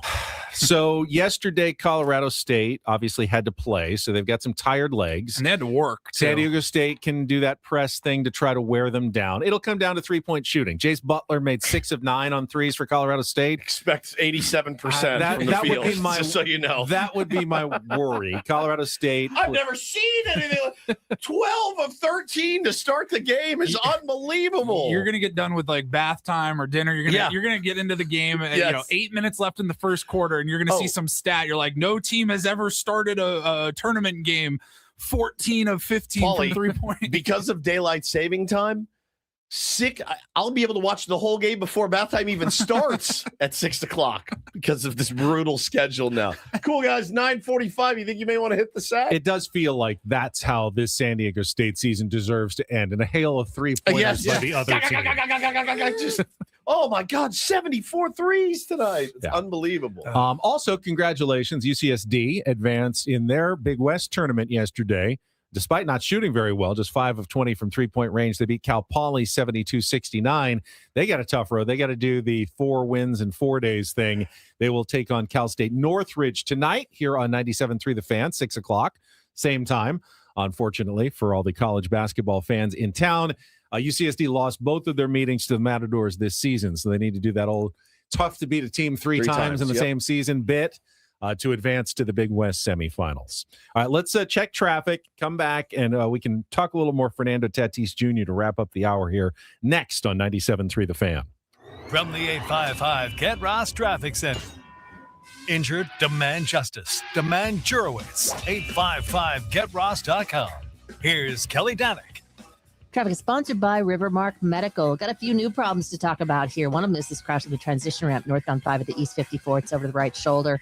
Accident over to the right shoulder on northbound 15 just past the 8. And another accident northbound 125 just before the 8. Looks like this may be an overturn crash over to the right shoulder.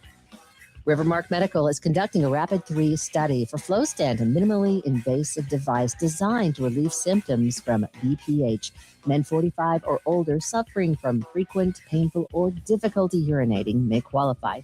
Learn more at rivermarkmedical.com. That's rivermarkmedical.com. I'm Kelly Danick with Ben & Woods, San Diego's #1 sports station, 97.3 The Fan. So, I mean, I would like to think that Fernando Tatis Jr., what he's doing at the WBC is going to carry over. I've heard a number of even national analysts already say it, like Fernando Tatis Jr. primed for a huge season. I don't know. I don't know how much. Has no one ever watched baseball before? Exactly. I don't know how much a small sample size tournament means. You've never seen a guy carry this 162 games. Could he have a monster season? Yes, but if he was just in spring training right now, Ben, hitting 130, could he also have a monster season? There's a guy or two or 40 that are playing in big league camp right now that are batting 067, that are superstars, that are going to have a monster year because it just doesn't matter. Is he going to be locked in more? He's seen some better pitching, not world's better pitching so far. Like, is he locked in? Yeah. Or is he going to expend a ton of energy out there doing this, and then he's got to re-prepare himself for a 162 game grind? It's literally apples and oranges. I think the hardest thing for players who come back from the WBC, well, first of all, to spring training where there's no vibe at all, but even the regular season, hold on. I turned the WBC off last night after it was over, but I wasn't done with baseball yet before soccer started. I put on the Atlanta Braves spring training game, and there is Spencer Strider, and he is on the mound, and here's what it sounded like. Crickets. I was like, if I needed a nap, you come off the high. Vinny Pasquantino's like, pounding espresso. Well watching a golf tournament at this point.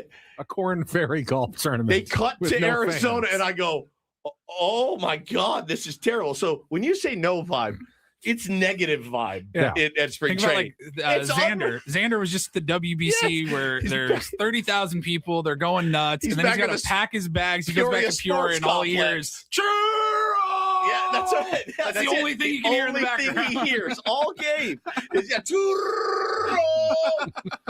he's like, man, things have changed in 24 hours, bro. It is when you say vibeless, it is. You're right. It is. But even there to get work. In opening day in the pod, it's Petco Park has vibe, but it's about surviving a 162 game season, and so it's not the same. But I will say one thing that I'm encouraged by: the 2 home runs that he's hit. Pull power, which we needed to see more of. We didn't get a lot of it last year. To be fair, one of them, the ball straight a lot. To be fair, one of them was on a 78-mile-an-hour changeup. So gonna be out in front of those for sure. Yes. But the swing looks good. He looks great. He's not just changing it every at bat, which is always a concern. Why do we feel the need to prognosticate everything all the time? Like, well, this definitely means he's gonna ride this hot hand. It's apples and oranges. It is the job. It's not. It's kind of partly the job. It's dumb. Some of the job. It's a dumb part of the job. All right, we'll come back. That's true, but it is a part of the job. Got a question for Woods when we come back. We'll play some real and fake spring training. Sammy, all ahead with Ben and Woods on 97.3 The Fan.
Monday morning here on Ben and Woods.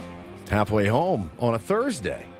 And just got the breaking news that Adam Klug will answer for his crimes at 9:20 a.m. Cluggate. If you missed it, it's hard to recap. You're going to have to go back and listen at 6. Will he resign in disgrace and get on his helicopter and fly away? Maybe. Nixon-like. Yeah, maybe. You never know. I mean, I don't know what's going to happen at 9:20, but I'm looking forward to it. I know the audience will as well. If you missed it, though, again, you're going to want to go back and listen. We can briefly recap it, but I may have you do that. I always thought I was more of the legal mind, but you're a pretty good prosecutor, laying out the evidence. Thank you.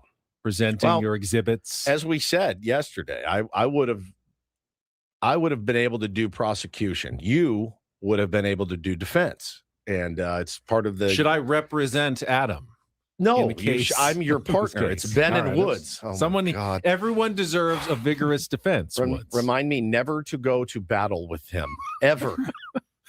Hey, you just stay in the foxhole. I'm going to go down here. I mean, the other side be in the tent. Has a good point as well. I know they're shooting at us, but they've got their reasons, I'm sure. Adam does not have a good point. There is literally no excuse. What if he comes in and just pleads the fifth?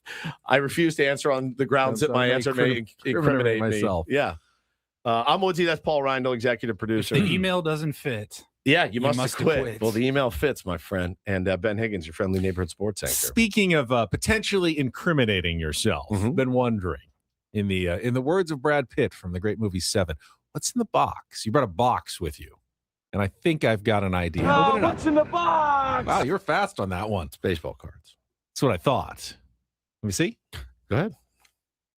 What's in the box? Okay, so next question.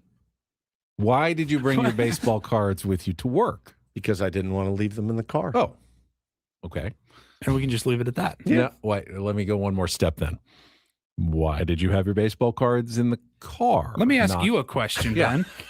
How dare you? Where are your baseball cards? Got baseball cards too. Yeah, show and tell. At recess, do you guys sit around and trade them? And no. Why do you have them here? Don't worry about it. Because we have a meeting. It doesn't concern you. A baseball card meeting. Yes. You've got a baseball card meeting. Yes, a lunch. A lunch. Yes. This is a lunch now. We have a lunch meeting. We have a lunch meeting with an associate. Joe Tops? No. What? Close. What's going on here? We have a meeting. I just told you we have a meeting. Do Hannah and Megan know about this meeting? Hannah knows about it. Megan found out yesterday. I got the text. Can you pick up Taylor at 1? And I got panicked because our meeting is at 11.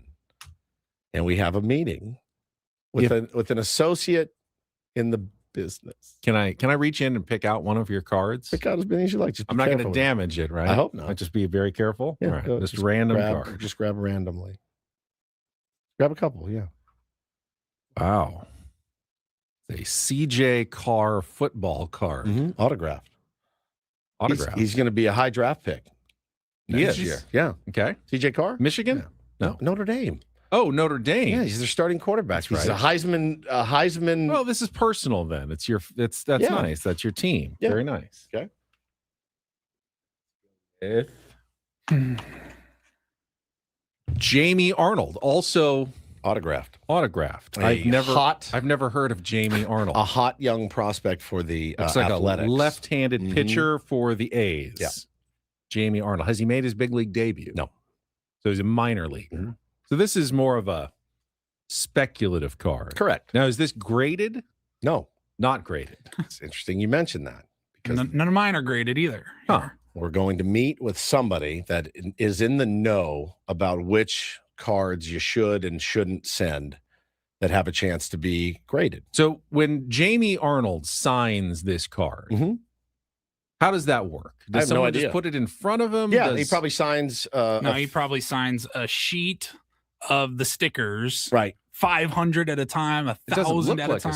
No, it's not a sticker. It's some of them are. Some of them are, but I think he just signs all the cards. They just put the cards in front of him and he signs them.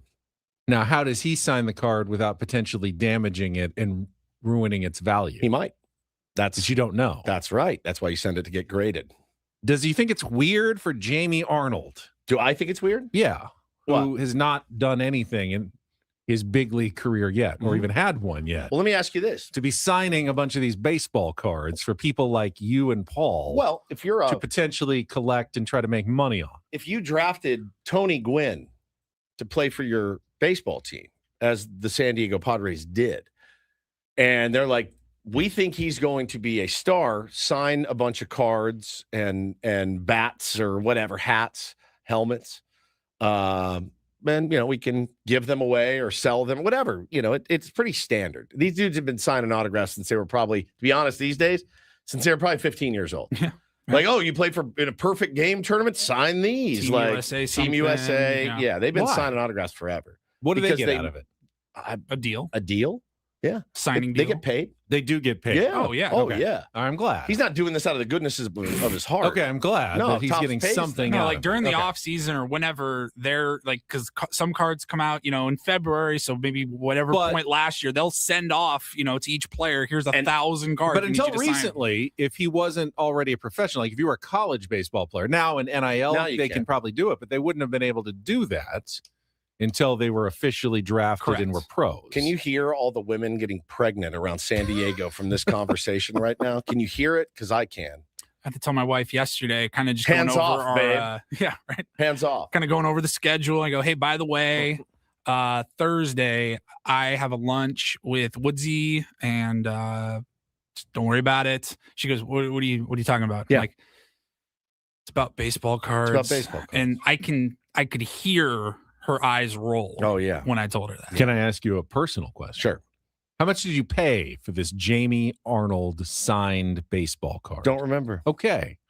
That's It's a good answer. I don't remember. I could probably find out, but I don't remember off the top of my head. It wasn't much. You take your gambles on the guys that may make it, and you buy them for cheap. But now, then where do you find those cards originally? eBay?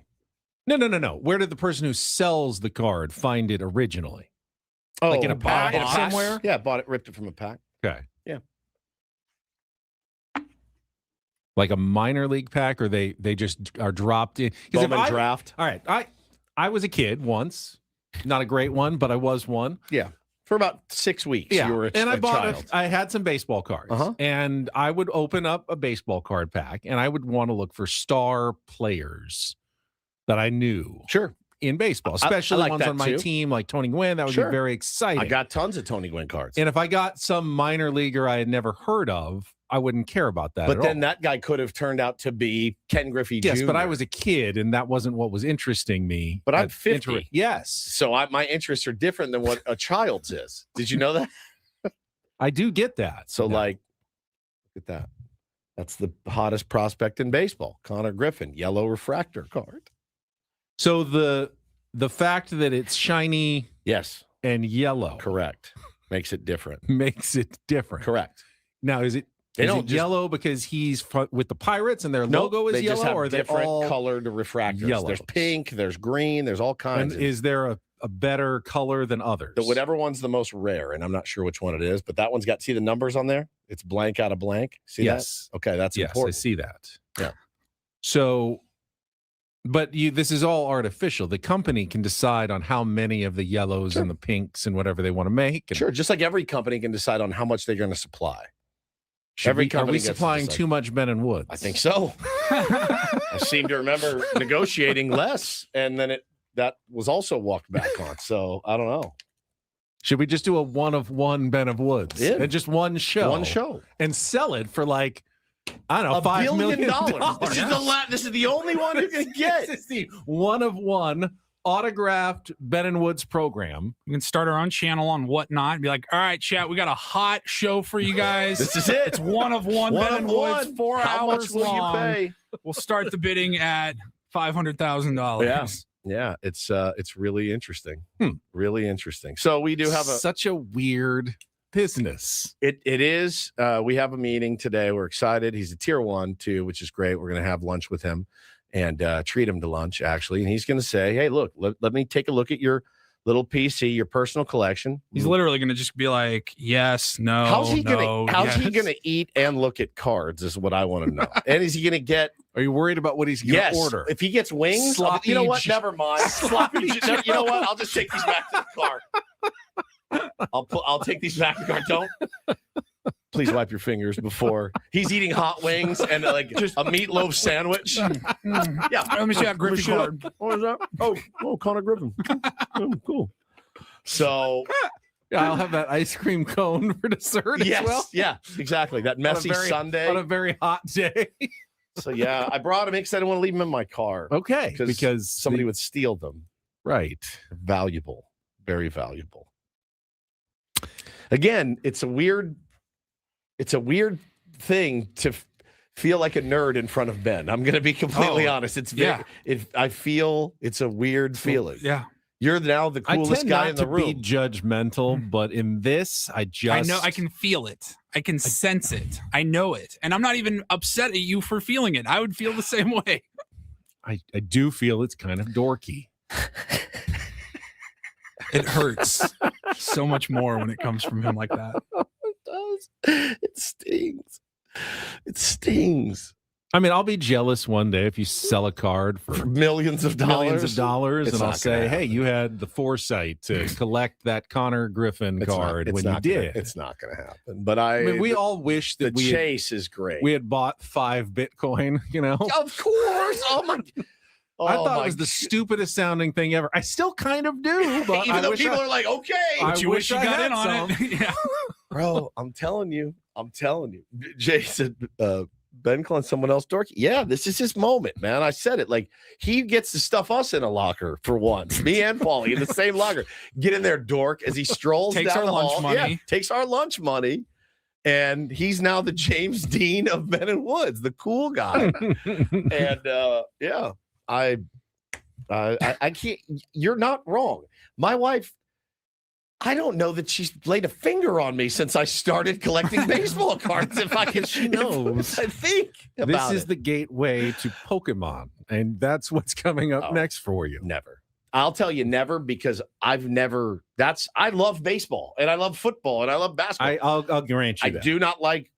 And I get it. Like, they're valuable. That's how I know I'm not just in it for the money, because Pokemon can be very, very valuable. If you ever started, you're like, Paulie, I got this whatever Pokemon, it's worth this. Like, I'd be like, you've got a problem. Yeah, that's when you've got a problem. Jay Husey says, Ben is the definition of dorky. Thank you.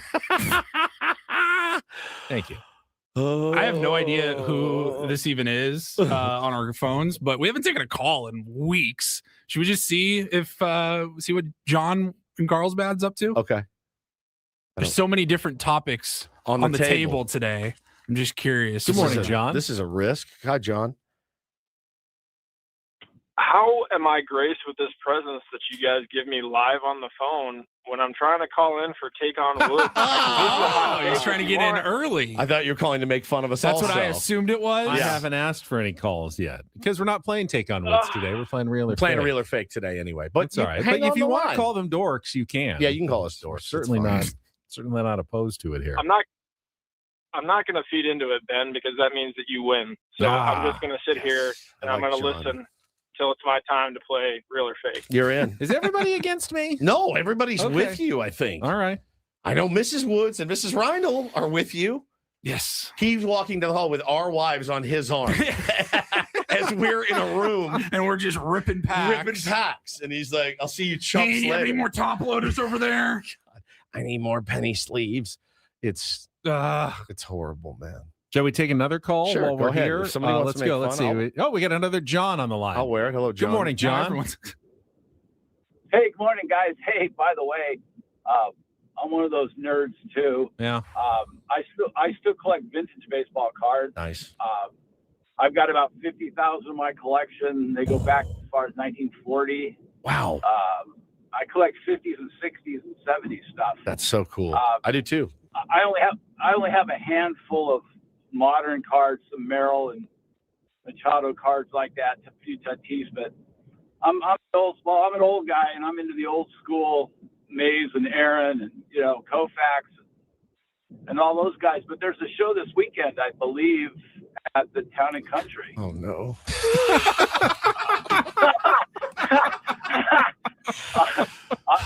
I could get you guys the information. We could all meet there. But my wife, I'm lucky. My wife puts up with me. She hasn't seen the top of our kitchen table in a couple months. I have to clear it off when people are coming over for dinner.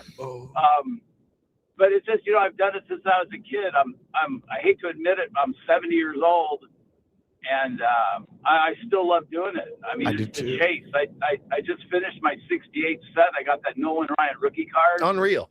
It's the chase. This is the future you part. calling in, by the way. This is future you now calling in. I had this weird, no room in the house, no room on any surface. So I had this just cards. I had this weird, romantic notion. And so the day when my dad sent me the first batch, right, of like, hey, I got to get rid of these, take these, go through them, you and Bo. And we did. And we had so much fun together, ripping thing old things, looking the value and everything, just like me and my dad did years ago. So I wrote him a note, Bo, and I put it in his little treasure box and was like, hey, remember this day. And I had this notion of one day him putting all those cards in a box, leaving it in the top of his closet, aka my office. He goes away to college. He has kids one day, and they open it together, and he's like, oh, my God, Bobby Witt Jr. or Nolan Ryan or like all the Barry Bonds, like all these killer cards that one day he and his son or daughter can go through it, and he could be sitting on maybe a gold mine. You never know. So I don't have a lot to leave him, especially now after the events of what's been going on this year. Here at the station. You're gonna have to start selling all of these. I have less than I did to leave him now, but this it can be like his gems, and Taylor too. If Taylor's getting into it a little bit now, Hannah's about to be outnumbered like crazy. The three of us, we'll see you at the Town and Country Card Show this weekend. I can almost promise. All I know is the next time we go to spring training, instead of explicit, you're going to take me to Peoria Cards and Collectibles instead. Yeah, it's exactly right. Come on, Ben, just buy one pack, man. No, that's the thing is I know I could never get you into it ever. You would never get into it. Just do not have that collector gene. No, inside you do not. of me. We have a better chance of getting Ben addicted to strip clubs and narcotics than we do baseball cards. Easily. I mean, easily. I just feel sad for like poor Taylor, who we heard earlier this morning. He's hungry, and Adam's taking food off his table. Right. And now his dad won't be there to watch him play baseball this weekend because you're going to be at the card show. No, the game's on Friday and Sunday, so I'm clear. Saturday, I am wide open. I was looking for something to do. No, I think I found it. Just don't start selling your body for cards. It's possible. It's possible. There's not, you think about it. And we got a story coming up in the Ryan Report that kind of ties into this that is pretty incredible.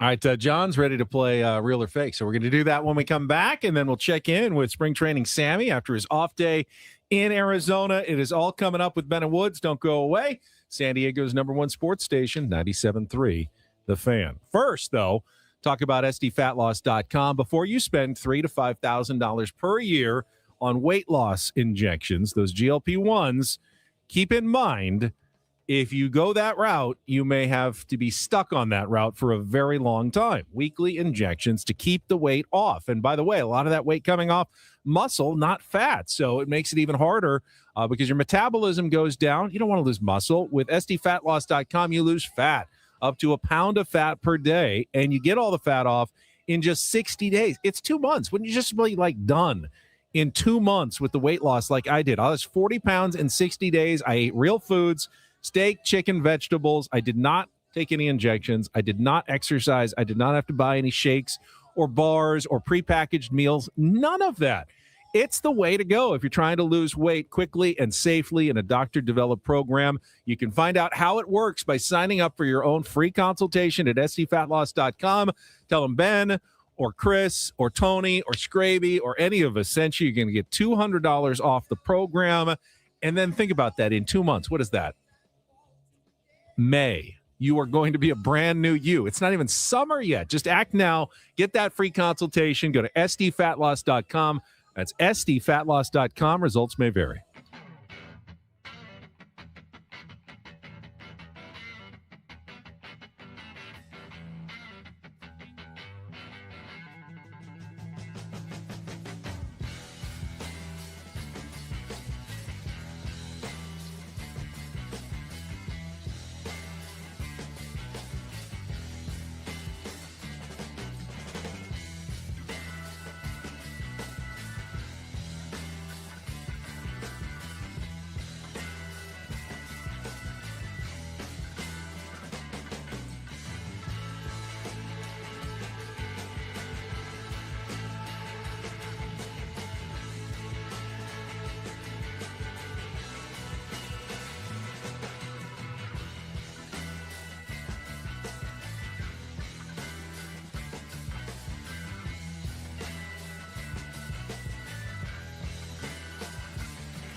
Okay, player, this is all yours. This room with this view. This speakeasy with this cocktail. Hey, could you make that too? The spa with this. Ah. And this pool on this roof. This is all for you. The all-new Hamul Casino Resort, now open.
B just texted me, you were never allowed to tease me about Comic-Con again. I said, yeah, absolutely right. It all comes around, doesn't it? Doesn't it? Man, it's embarrassing. You may be at Comic-Con this year moderating a panel.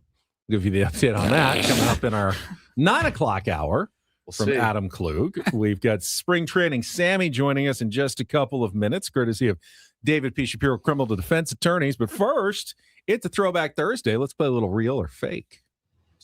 Are here for the compelling sports talk with Ben and Woods. You can go plow through another donut. It's time for Real or Fake on 97.3 The Fan. Tell the people what they'll win today. It's all about Las Vegas today, and we've got John. Early bird gets the worm today. I usually don't reward the early callers, but because you came on with us, you are a contestant today on Real or Fake. Hello, John, again. Good morning again, Ben. You're trying to qualify, be the first qualifier for the trip to the Fontainebleau Las Vegas, $150 resort credit. You can watch all the basketball in March on expansive screens, great food and drinks, exclusive room rates, pools, day clubs are open. Book your stay today at FontainebleauLasVegas.com. And speaking of Las Vegas, John, the WCC, the WAC, the Mountain West, next year the Pac-12 all play their conference tournaments right now in Las Vegas. But after the games are over, where are the late night parties? Today on Real or Fake, I will give you a name. You tell me if it's a real nightclub on the Las Vegas Strip or a fake I've thrown in to fool you. John, you a nightclub scene guy? About as big as you are into card collecting, Ben. Probably. Or the nightclub scene, I like actually. this guy. All right, maybe Woods knows some of these. You can always ask him to phone a friend. You need 4 out of 7 right to win our game today. Let's go. Round number 1. Real or fake Vegas Strip nightclub. Eclipse Social. Real or fake? Eclipse Social. I'm going to go with fake. Fake is correct. Beautiful. You are off to a great start. All right, let's go. Round number 2. Chateau. Real or fake? Chateau. Real. That is the nightclub at Paris, Las Vegas. Makes All right, sense. Doing very good. All right, let's go with round number 3. Lume. Real or fake? Lume. Fake. Jesus. Crushing it. Wow. You are killing it. Stay here. hot. All right, come on. All right. All This you need is happened last one week, though. We need one more. and you win. And we had a bad run last We did. week. Let's All right, go. let's just end it right here. Round number 4. SXY. Real or fake? Save that. SXY. I'm going to go real because I want it to be, and I want to go there with you. Yeah, we would need to go together. Oh, dang. Oh. You see what I did there? I took the word sexy and I took the E out because people like taking vowels out of things. Yes, I did know this. Well aware. Very well. All Very right, well let's aware. try another one. One Oak. Real or fake? That one is real. That's real. One of a kind. That's the nightclub at the Mirage. And with that, John, you have won our game, become our first qualifier for the Fountain Blue Las Vegas. Congratulations. Thank you for playing Real or Fake. Hide. Fake. Real. That's the one behind the fountains at Bellagio. Hyde. Hyde. Oh, hide. But it's probably a double entendre because it's hidden. Yeah. Hide. Okay. Omnia. Real. Caesars, yeah. Yeah. I definitely thought you were going to put Hakkasan in there because There that's is a real one. one. Yes, yes. Technically, I don't think One Oak is even around because the Is it Mirage gone now? is no longer there. Still there, isn't it? No, Did they take it down? They already took 2 that one years down? ago. Yeah, they're building a Hard Rock. Oh, wow. Right. Giant guitar Hard You got it right. Rock hotel. Wait, they already got rid of a Hard Rock with the giant guitar. I know. Building a huge, Another one but on massive the strip one. this time On the instead strip. of over a couple blocks away. Would Boy, be that's where the Mirage is. Good was. ass times at that Hard Rock, man. Whew. From what I was told By the last way, time we most were of the- there, Most of these places don't open until like 10:30 or 11 at Yeah, night. exactly. And then stay It's a open late- until like it's a 4 late in the town. morning. Yeah. last time we were out in Vegas, people were saying the plan for the Hard Rock, like it's going to be like the biggest guitar they've ever had Sure. at a hotel. It's going to be massive. I can't wait to see it. I loved the Hard Rock. I thought it was I had such a good time there. You know what I thought was the greatest place? They didn't have one in Seattle, but when I came down to Los Angeles, got to go to one. ESPN Zone back in like ESPN Zone 2011 or was 2002, 2001. I did the one at Disney when it was there. Yeah, I don't that's think the one it's I went there to. anymore. Yeah. Yeah, It was only there, I think, a few years, maybe longer. Have but you ever like, been to a Vegas nightclub? No. Like never. All right. Put it on the Okay, list. no, wait. I went once when I was in college Like bottle service. to the whole one bit. on top of the Rio. Oh yeah, that's maybe? the Voodoo Lounge. Is that what it Oh was? my God, the Voodoo Lounge. I've done Tao a couple of times. We went to, I don't remember the name of the club, but it was at Aria. We went and saw Lil Jon was doing a Yep. set DJing, and it was awesome. I bet it was. It was like $30. We're like done. Yeah, they have a lot of famous like guest DJs Yeah. at some of these. Some Yeah. are even like their house DJs, and they do like mini sets and concerts. Why did you go there? I don't remember. Scott and I were trying to stay up all night. We were in Vegas, my buddy Scott. Yep. And somehow we were over there and we said, let's go see To a nightclub. what it is. And then he got it in his mind. He wanted me to try to pick up a woman, which didn't work because I don't know how to pick up a woman. And then we left. And that was it. First I've heard of this one. Yeah. So We're gonna need to dive into this that was story.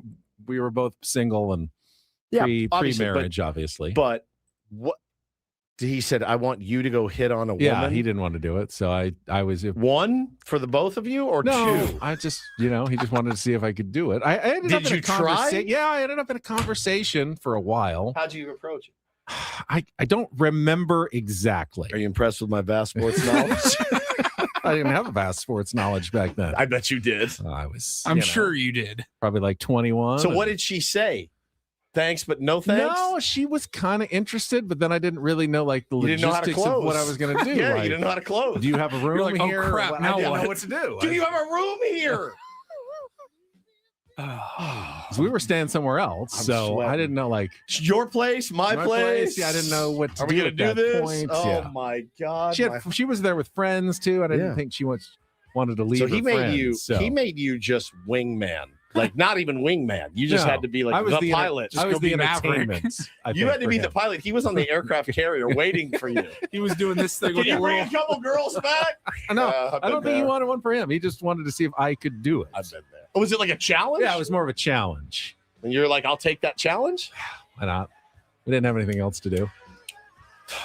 I think it was like we were leaving at 8 in the morning, and we didn't want to go to bed. What are you shaking your head at? We just did 20 minutes on our baseball cards. We can't judge him. Can't judge him for I anything. mean, at least I was at the Las Vegas nightclub once. That's true. Long ago. You're unbelievable. I never hear that story before. We can have Sammy Levitt try that challenge. Okay, yeah, we could. Next time we're with him. Sammy was a closer. He will join us when we come back from Peoria, Arizona. He is back. The Padres are back today. What's on the docket? We'll find out next on San Diego's #1 sports station, 97.3 The Fan.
He just here. I'll show you a little. Just Please don't.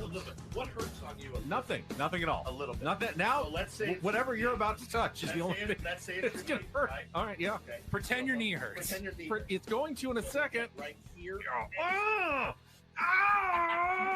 That is not pleasant. Hey, player, this is all yours. This room with this view. This speakeasy with this cocktail. Hey, could you make that too? The spa with this. Ah. And this pool on this roof. This is all for you. The all-new Hamul Casino Resort, now open.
Now, are you upset because you didn't get a delicious, hot, refreshing Starbucks caramel macchiato like I just did from Adam Klug, brand manager here at 97.3 The Fan? Did you get a peace offering? Is that what that is? Yeah, I'll just make sure to save three quarters of it to share with my family later. So I'll get some, Bo can get some, Taylor can get some, and Hannah can get some.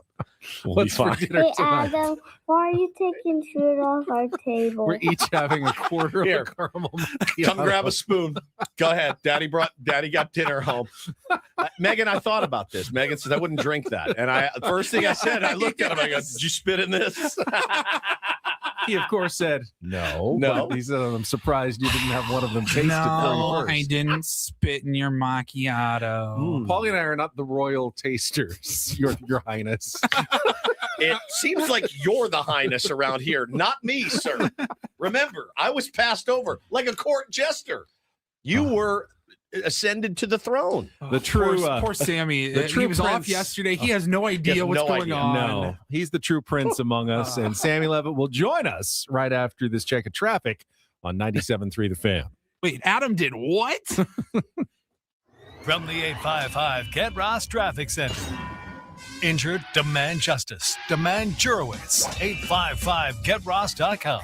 Here's Kelly Danick. Traffic is sponsored by Rivermark Medical. Still a number of problems out here, guys. One of them is this crash on the Mission Bay Drive on-ramp to southbound 5. Also, northbound 5 near East Street, reports of a collision over to the right shoulder. Going to find on North 805 right before Imperial, stalled big rig in middle lanes. Now coastline rides jumping into the act here. Northbound 5 right past Encinitas Boulevard. Accident blocking the HOV lane. Also in the North County, southbound 15 before the 78. Accident involving a car and a motorcycle. It's in the center divide. Rivermark Medical is conducting a Rapid 3 study for FlowStant, a minimally invasive device designed to relieve symptoms from BPH.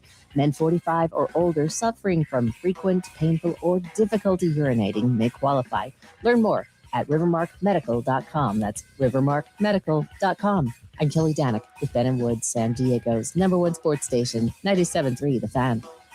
Quick shout out to Kelly Danick's aquarium cleaner, who apparently is a big Ben & Woods fan. Nice. Out cleaning aquariums this morning. Glad to have you on board as a Tier 1. All right, let's go out to Peoria, Arizona. He is back.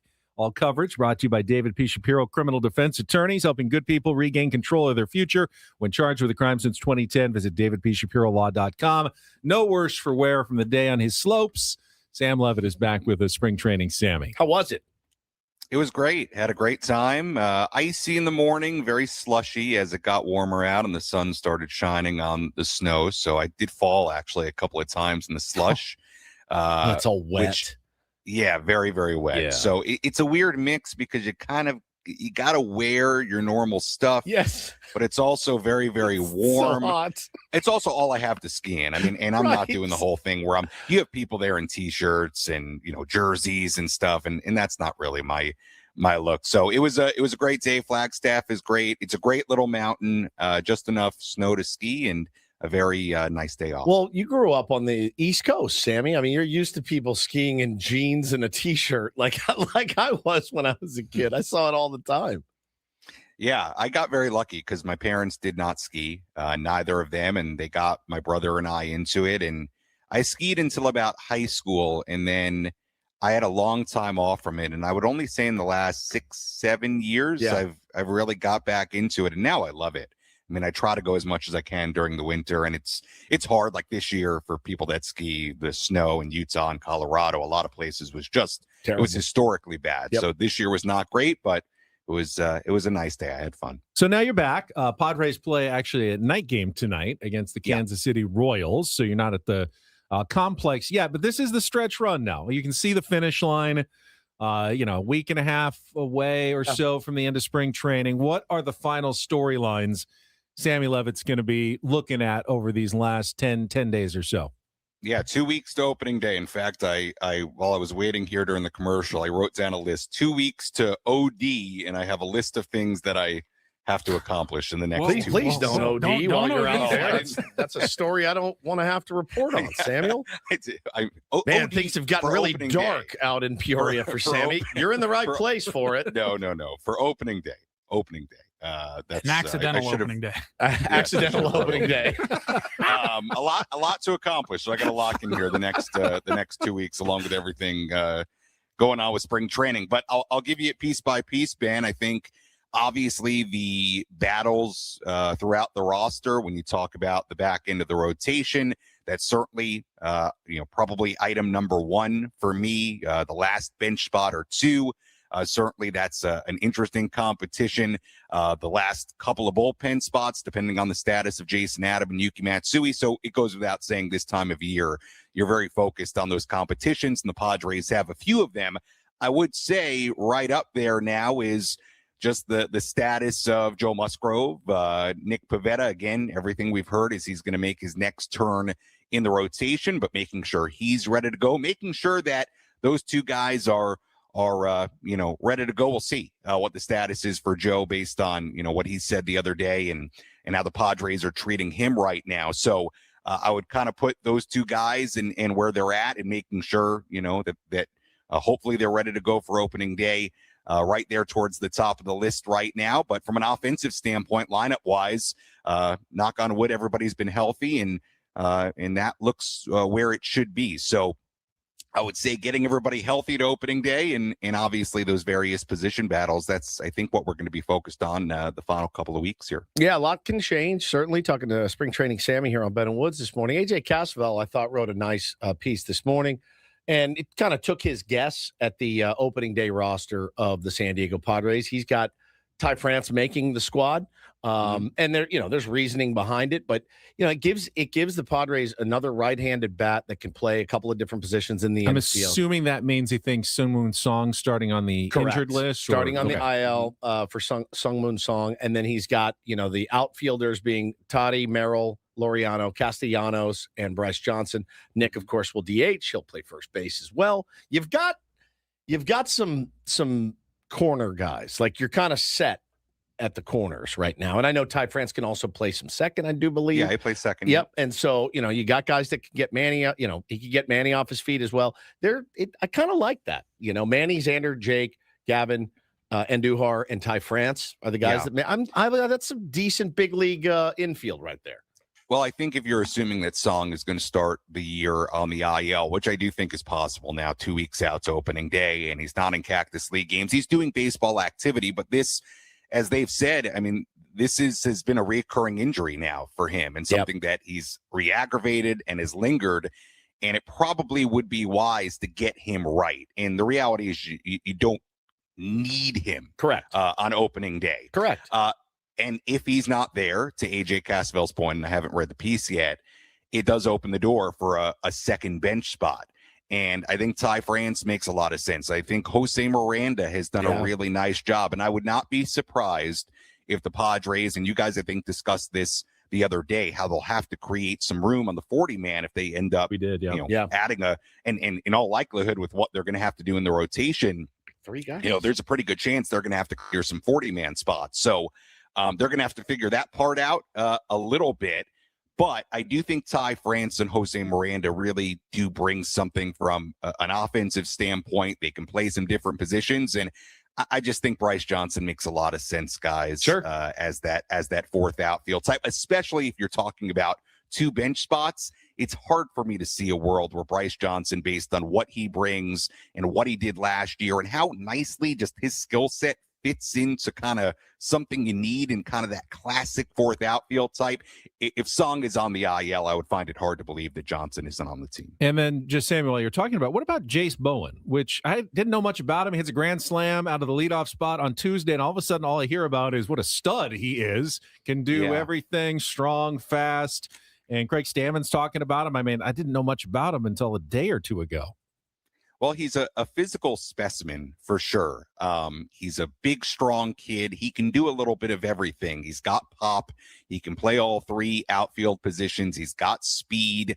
The hit tool is in the minor leagues kind of come and gone from what did I just say? Come and gone. It's come and gone. Come and gone. Yeah, sorry, I got tied up. Come and gone for him at the minor league level. So we'll see. I don't think Jace is going to make the team, but he is somebody to note as somebody that could go down to the minor leagues and do some good things. And you could see up at some point if he continues to impress. He's certainly at a very, very good camp. He's very, very athletic. I think he can do a lot of different things. He was recruited as a wide receiver at a high school. Like, he's a real physical specimen. So he's somebody to watch. I don't think that's for an opening day roster spot, but that's somebody that can go down to the minor leagues. And in all likelihood, you'd probably see at El Paso, and we'll see. But he's somebody to keep in mind for sure, as are, I think, a number of different guys that you could see at points in the year if the Padres need him. Sammy, enjoy the game tonight against the Royals. We will talk to you tomorrow to wrap up the week. Thank you. All right, guys. Thank you. See ya. There's Spring Training Sammy. All the coverage presented by David P. Shapiro, criminal defense attorneys, and all guests appear on our SDCCU fan hotline. Not Big Bang Banking. It is better. All right, we will be back with more from the Bill House Studios. We know how. Final hour of Ben and Woods kicks off with a Rindle report when we come back and our biggest fan announcement. So stay tuned for your chance to win a night in the Odyssey Suite at a Padres game this season. All coming up on San Diego's #1 sports station, 97.3 The Fan.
Saw someone in the YouTube chat said, please give us an update on the Players' Championship.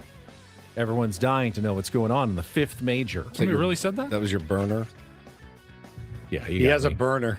Hey, me, give everybody an update on the Players' Championship. Now, we have, by the way, Ben, you're so handsome. We have and hundreds cool. of people in the chat. I know only one of them asked for the golf update, but I'm going to give it to you because all I need, what we do. All I need is an opening. That's right. Tommy Fleetwood and Maverick McNeely share the lead at 4 under par. All right. Early in play at TPC Sawgrass. What is TPC Sawgrass famous for, Woods? That island green. 17. The island green. Yes. One of the most famous crack at holes that thing once. in all of golf. Have you ever played it? No, I've never played golf in Florida in my life. Oh, yeah, it's in Florida. Yeah. I played the island green at PGA West Stadium course. Yeah. But it's not as iconic. tricky and iconic as the one. It's got a bunch of rocks around it, and it looks a little bit bigger. The one at Sawgrass is the green, the fringe. Yeah, I did hit the green at PGA West, yes. But it's a cool feeling. The one at Sawgrass, Really it's cool not a long feeling. hole, but that if you miss it at all, there's a little tiny bunker, but otherwise it's just the green and the fringe. And if you miss the green, you are in the water. Can't even imagine how many balls I put in the water. I can't even imagine. And there's been some pros who've dunked 3 or 4 of them. It gets pretty gnarly on the days, especially when it's windy, which I've heard Today is today. is really windy. Played PGA West with 3 other guys, or 4 of us, and the first 3 all hit the green. We all hit the green. And the pressure that my 4th buddy felt, he ended up getting on. We celebrated that. We were not great golfers. And the fact that all 4 of us were able to get on the island felt so cool. But the pressure that he felt, he's like, I am terrified to take this swing. Awful. It's an awful feeling. You're like, hey, come on. We're all waiting for you, buddy. We're all there on the green. Especially with the It's just wind. a golf ball. You can lose them on other holes too. This one just it's just the it's the embarrassment. Traumatic. Yeah, you don't want to be the only guy. Yeah. JZA says the Island Green is Ben's favorite dispensary. Yes, it is. The Island Green. All right, let's do our biggest fan, and then we'll get to some Roundel Report headlines. First, if you hear your name called, you will have 10 minutes to call us back at 833-288-0973 and qualify for our grand prize drawing. It is coming up soon. 20 tickets for you and your friends for a night in our Odyssey Suite at a Padres game this season with the fan staff catered by Spiro's Mediterranean Cuisine. And this morning's biggest fan name is Patrick Weens from San Diego. Patrick Weens from San Diego. You've got 10 minutes now to call us at 833-288-0973. Good luck, Patrick. Paulie, take it away. And get things started here with our today's edition of the Roundel Report. Now tuned into the greatest. Welcome to the Roundel Report with Paul Reindl. Hi, Paul. All right. 2 stories from the world of sports that we haven't gotten to yet. We'll start off in Major League Baseball. And 1 story that you didn't know you needed. Are you laughing, biatch? It's the Reindl Report Hey, Paul, how you doing? Okay, how are you? on 97.3 The Fan. Are you ready to bless the mood? I need some help, please. That was good. Can I get a yeah? Oh, yeah. All right. All right. All right. All right. Happy Thursday, gentlemen. Happy Thursday. Get started here. What? All right. I just call it Thursday. Yeah, I get it. All right, we will get started here. Let's talk a little baseball. We got some news just in the last few minutes, actually, I believe. World Baseball Classic rolling on into the elimination round. We've been talking about it all morning. Team United States going to take on Team Canada tomorrow. What time was that again? 6 o'clock? 5 o'clock, I think. Yeah. 5 o'clock start tomorrow night. And the United States has made some roster changes. Tarek Skubal, Michael Wacha, and Ryan Yarbrough have all been taken off of Team USA's roster. Okay. And they have been replaced with Tigers right-handed pitcher Will Vest, Blue Jays righty Tyler Rogers, and old friend alert, Yankees left-handed pitcher Tim Hill is on Team USA. How about that? Timmy Hill now considered one of the best pitching arms in America. Clay Holmes as well, I thought. I read. I didn't see that. Onto the team? He wasn't already on the team? Off the team. Off the team. And again, there's Yarborough said, this was always the plan for me. I was just going to come pitch it. I'm like, well, I get that your name's not Tarek Skubal, but are we going to hold anywhere near the same energy of resume padding and all that bit for Ryan Yarborough and Clay Holmes? We are not. Oh, okay. That's exclusively for Tarek Skubal. For Tarek Skubal. Okay. Well, you know why. We all want to see him pitch more than we want to see. I don't know. I love watching Ryan Yarborough pitch. Yeah. I mean, it's, again, like I've seen people tweeting like, wow, this is kind of the difference in the U.S. team and the other teams. The guys are. Who's pitching for the U.S. tomorrow then? Great question. Logan Webb. Okay. Back on it. Because Paul Skeens, you said, is slated for the semifinal. Yep. Possibly against the Dominican Republic, which is fantastic. But you got to get there first. And Canada and then wouldn't it be played well in the tournament. Nolan McLean next up for the championship if they get there? Yeah. Yeah, that's it. I wonder if Nick Pivetta is having any regrets. He could be the guy on the mound against Team USA tonight if he had gone to the WBC, but he chose to stay in Peoria. I wonder if the dead arm thing, like that's true, may not have worked. Yeah. So it's great. There's your WBC update. In the NFL, they are discussing another potential schedule change. Disgusting. I heard disgusting too. Another. They are disgusting. Disgusting. They are disgusting. They are disgusting another. Disgusting. That's not what I did on purpose. Potential schedule change. And what I mean by schedule change is we've got Thursday night football. Saw this. We have Sunday night football. We have Monday night football. We have some Friday night footballs. We have Saturday night footballs during the playoffs, at least, or the playoffs, December to January months. Late window at the end of the season. We haven't had Tuesday or Wednesday night footballs though. There's a reason in the NFL. Yes, there's many reasons why they haven't done that, but the NFL has discussed potentially adding a Wednesday night football game the week of Thanksgiving. All right, so it would be the what do they call it? Blackout Wednesday? Yeah, the night before Thanksgiving. Blackout Wednesday night football.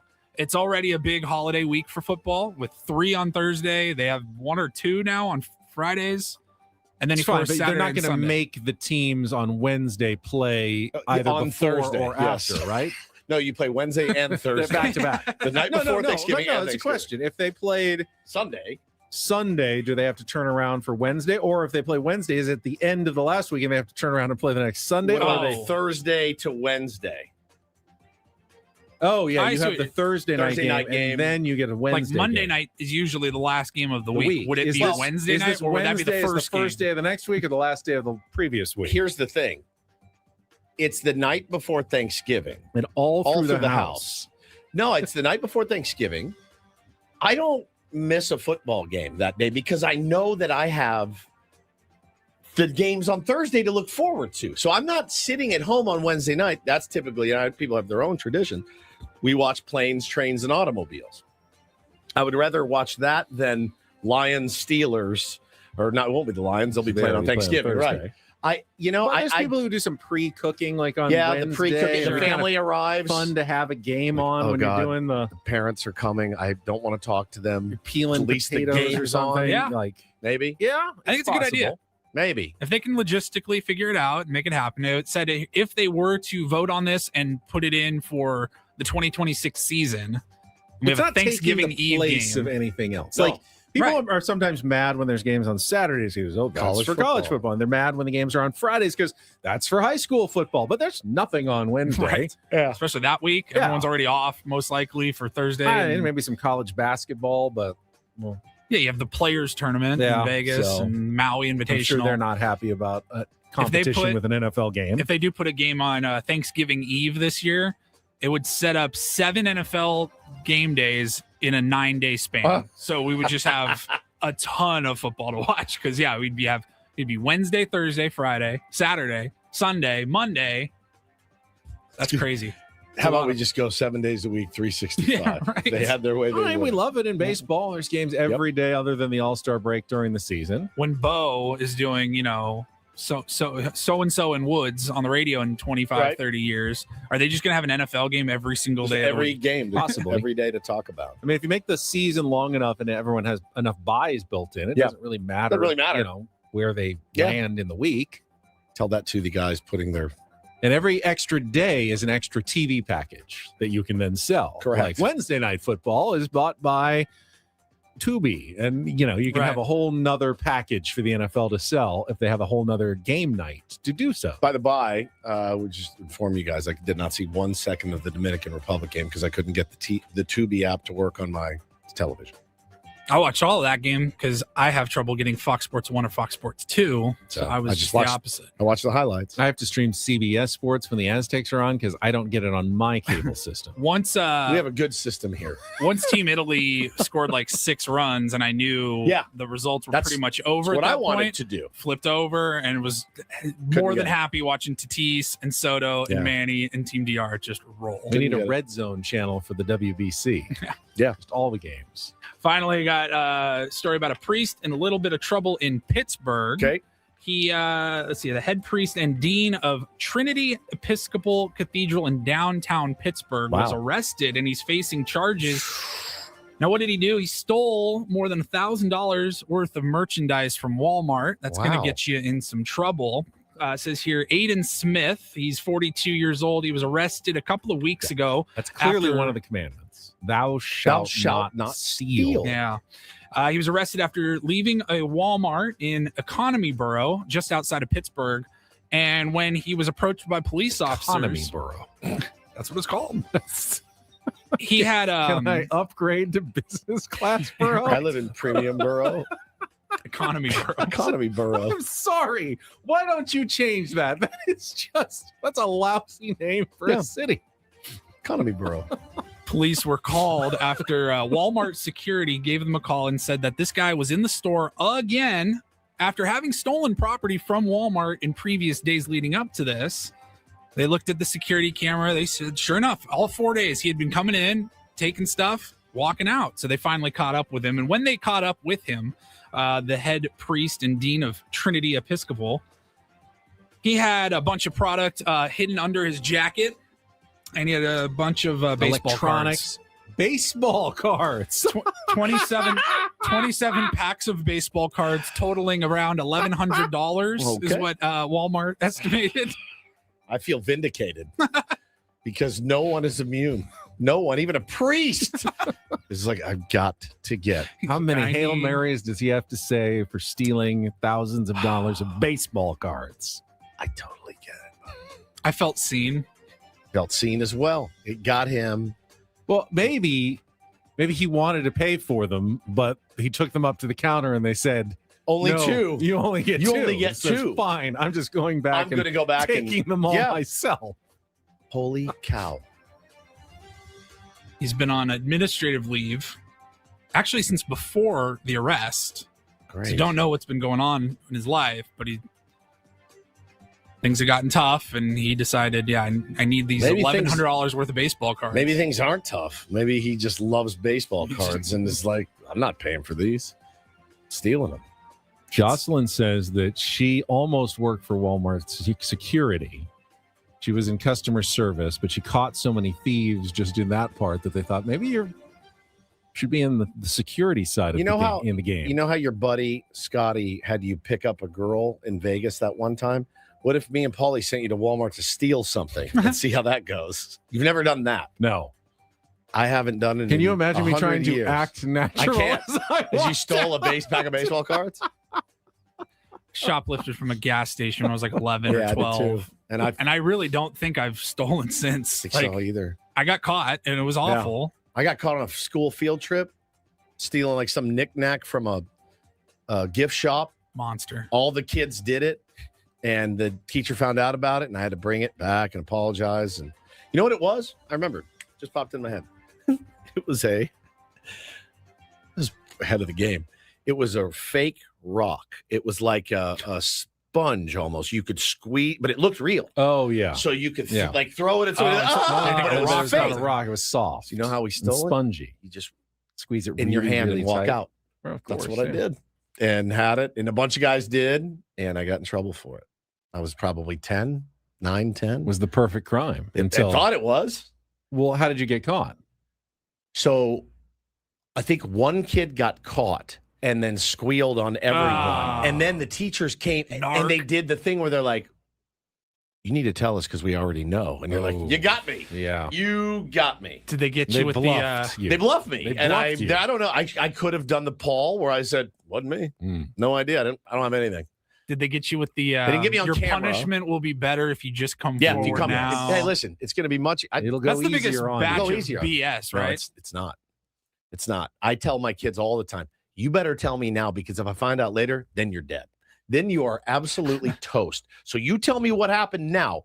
I'm actually right, but if they're strong enough and you can't prove it, you can't punish them at all. You don't explain that to them.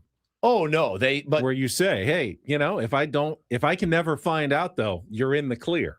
Yeah, you never tell them that part. Yeah. If I never find out, if there's a reasonable doubt, you can get away with it. Yeah, I don't know, man. I think that's a very solid thing of like, you need to tell me what happened, all of it. If I find out later something else, it's different. That's why we have plea bargains. It's exactly right. Yes, I will say that I did it to get 6 months probation. Speaking of plea bargains, we got Adam Klug coming up next. He is obviously in the building. He provided you with the mea culpa macchiato. Yeah. But is he going to get his chance to explain his side of the story, if there even is his side of the story? Yeah. I'm interested to see Following up from Foreplay, our boss, brand manager Adam Klug, going to check in coming up next with Ben and Woods on San Diego's #1 sports station, 97.3 The Fan. Gambling problem? Call 1-800-GAMBLER. GEGE 000-466. For a full list of games and rules, play at 7 Mile Casino. Visit 7milecasino.com. Quickly, though, Woods and I want to remind you about our place to play cards. It is right down the 5 freeway in Chula Vista. You don't have to make the long drive out to the East County. Get on the 8 freeway, go 30, 40, 50 minutes, and then park in a big garage, and then walk all the way through a smoky slot machine-filled casino to get to the card room in the back. When you have 7 Mile Casino, just minutes away, Woods. That's exactly right, man. Just 7 minutes from downtown, and they got all the food that you want. The delicious food, Kung Pao chicken, the Asian pork chop. Pork chop is delicious. I was going to say pork chop and slaw, and I put them together. The schlop. It's better than I made it sound. It really is. It is. They got California style blackjack. They got Texas Hold'em. They got pie. They got baccarat as well. Upscale atmosphere with a beautiful patio that overlooks San Diego Bay. The weather's going to be warm, but it's cool on the coast. It's not cool at some of those other places that you're driving to. You got great views. You can hang out with your friends.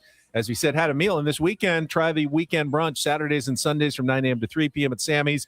Voted best in the South County. Another great reason to check out 7 Mile Casino, just 7 minutes from downtown.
Okay, player.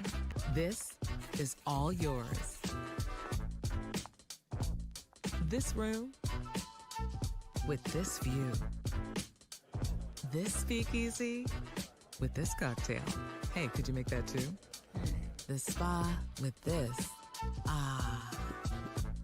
And this pool on this roof.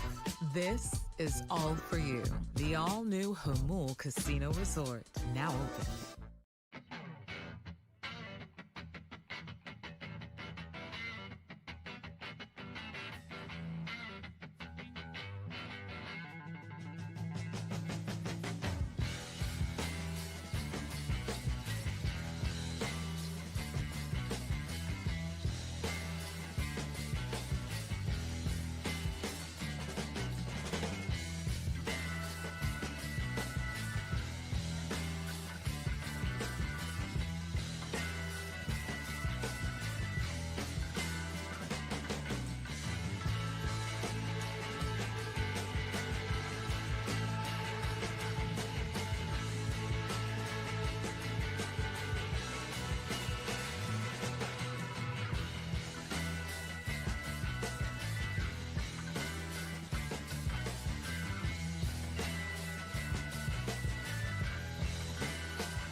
The prosecution would like to call Adam Klug to the stand. Do you want to call David P. Shapiro before we start, Adam? I could probably use him right about now. Well, that says helping good people. What was it? Helping good people regain control of their future when charged with a crime since 2010. Do you think Adam doesn't qualify? Or no, I think he's good qualified. people sometimes make mistakes. Of course. Okay. I think Adam's a great guy. Do you? I do. I'll start the line of questioning. I'm a little What the F's your problem? Yeah, what's your problem? I messed up. Are you insane? Yeah, if you missed it in foreplay today, Woods went through Cluggate, Woodsward and Benstein. Yeah, Woodsward and Benstein. About Adam's doctored emails and why I was asked to moderate a Sandlot panel at Comic-Con, a movie screening, when in fact the panel specifically had asked for Woods. It's a weird one. Seen a lot in 15 years, a lot. So you're basically going with the a few good men strategy of you ordered the code red and you're not going to deny it. Right. I messed up. How? Why? I'm sorry. Okay. I'd like to apologize to you. I appreciate it. I'd like to apologize to your children. Thank you. I'd like to apologize to your Adam. wife. I don't want your kids to have to eat Frosted Fakes. Why are you taking food off our table? There he is. Fruit O's. No defense. No rationalization. There's what was no excuses going through your mind when you got the email request on Monday that asked for me to do it. Clearly, I wasn't thinking. But walk me through it. Because I need to. I'm a big, I'm a therapy guy, so I have to talk through things. I can't. Do I need to show up to the work? Wouldn't hurt you. Saturday at 11, Lost Abbey Sanctuary in San Marcos. Thank you.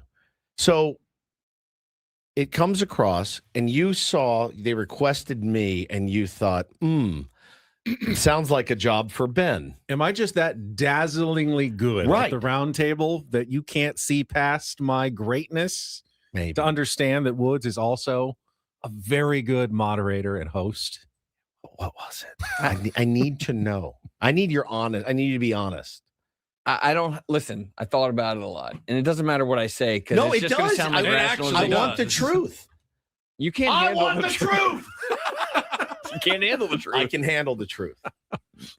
I'm not going to make excuses. I'm not asking for an excuse. No, it's. I want to understand what went on in your bald dome that day that happened.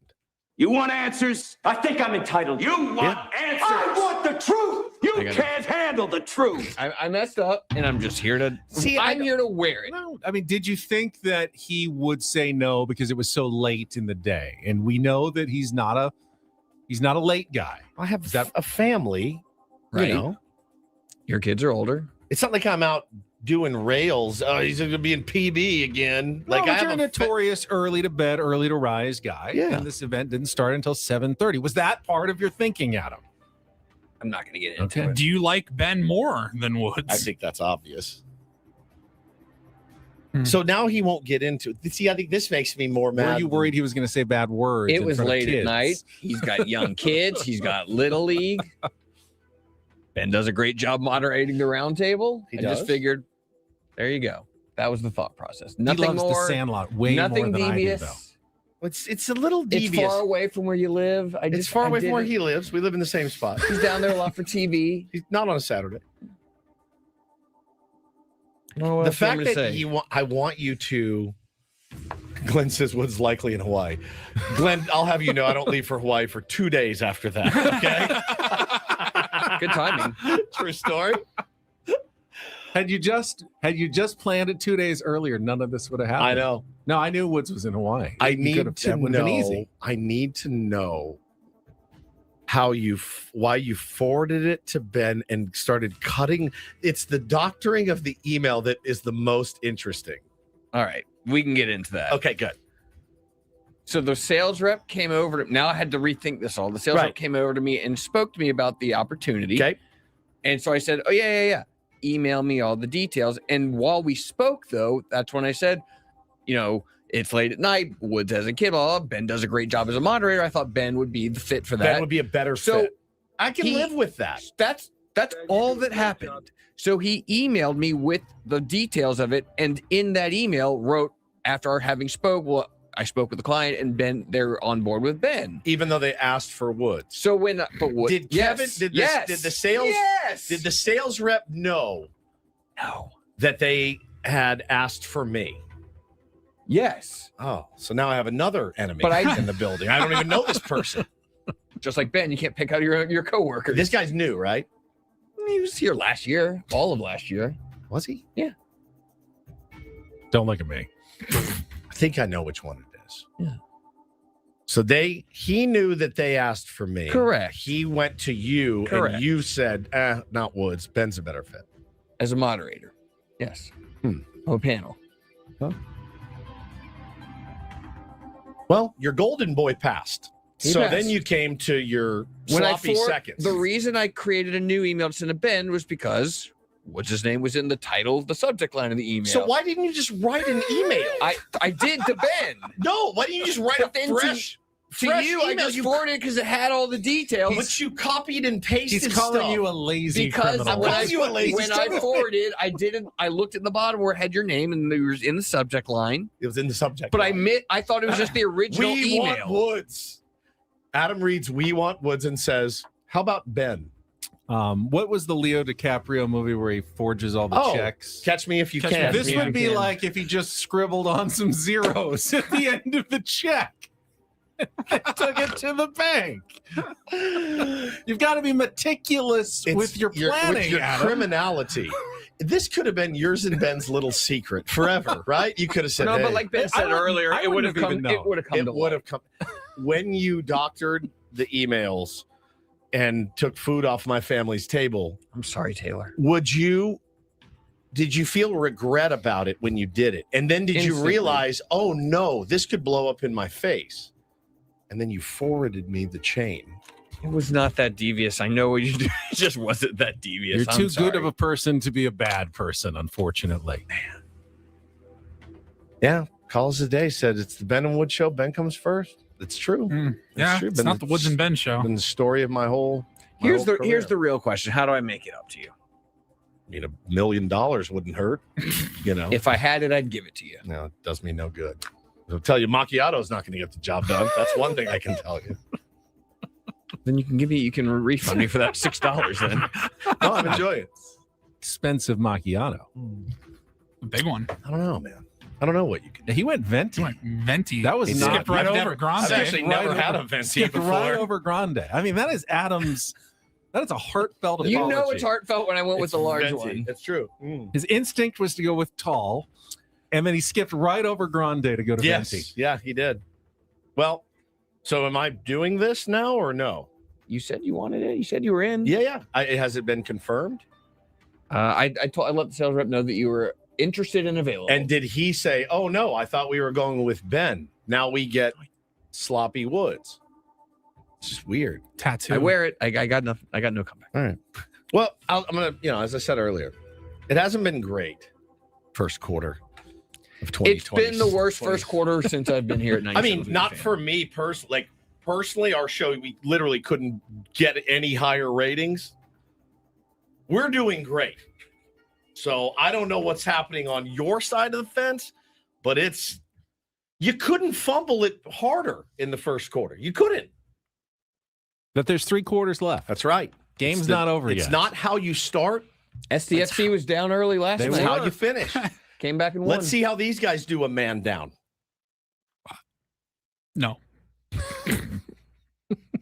Red That doesn't sound fun. Red card. See you guys later. Woodsy's got a red card. Oh no. The permanent red card. I still don't understand the logic. That's why there is no logic. That's why I came in here and said I'll wear it and apologize. Let me ask you: do you have a drug problem that we need to know about? Because that's if it was a drug problem, I'd go, all right, he's not in his right mind. He's doing weird stuff. He's chopping up emails. And I think we're fairly confident he doesn't. Yeah, I know. Were you distracted by something? There's my exhale. Why don't you save that and probably save it. Yes, save it. Save it. Do you have anything else to say for yourself? I'm sorry. Do you feel? Please accept my apology. I will. I love you. I love you too. I value you. We value you. Okay. Do you look forward to getting a long-term contract extension done with you in the not too distant future? Right. Good. It's good timing. Are you mad that you? Why would Ben be mad? Yeah. Well, I'm mad that I was deceived. How was he deceived? Well, you didn't. You could have let me know that they wanted Woods first. Yeah, you didn't tell him that. And either. that I was stepping into something. All right, let me ask you a question. Is it possible that he is the most sinister human alive and is pitting us against each other? I don't think of you as Adam devious. pitting I just think, yes. I'm not mad, but I think if you had just come to me like without the email and just said, they kind of asked for Woods, but I think you would be a great choice for this. What should I do? I would have said come to us. I would have said Woods actually would be fantastic for this because he loves The Sandlot. He's watched it way more times than I have. So I think transparency is always the best. Thank you for policy. highlighting all of the various ways that I effed it. That's so good. Well, listen, if nothing else, it made for a great segment. Sure, it was a little painful for you. A little? Not as painful as it was. I'm physically ill. It was as painful as it was for me and my family. Taylor and Bo are too because they're starving. Yeah. They're physically ill as well. Poor Hannah's still walking back from the grocery store. When's that trip to Hawaii? With a bag. Oh, luckily. Telluride? I'm not going. I'll be here working, as you know. Of course you will. I skipped my trip to be here and commit to dominating another year on the airwaves here. But, we'll see how it goes. Jocelyn says your gout is flaring up. It's not all that's flaring up. You may exit the stand. Thank you. You're excused. All right, we'll come back. Actually, we have surprise guests joining us in our next segment. I bet you will never guess who it is. Never, ever. I think they might be two of the more famous people in San Diego, honestly. I agree. And I've never met them before, and I'm supposed to get to coming up next with Ben and Woods on San Diego's #1 sports station, 97.3 The Fan.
He just here. I'll show you a little. Just a little. Please don't. Just a little bit. What hurts on you? Nothing at all. A little bit. Not that now. So let's say whatever you're about to touch is the only thing. Let's say it's gonna hurt. Right? All right, yeah. Okay. Pretend your knee hurts. Pretend your knee. It's going to in a second. Right here.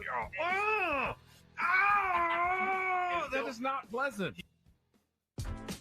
Hey, player, this is all yours. This room with this view. This speakeasy with this cocktail. Hey, could you make that too? The spa with this. Ah. And this pool on this roof. This is all for you. The all-new Hamul Casino Resort, now open.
We'd like to welcome everybody back here to our Bill Howe studios. Oh, yeah. Bill Howe Plumbing. We know how.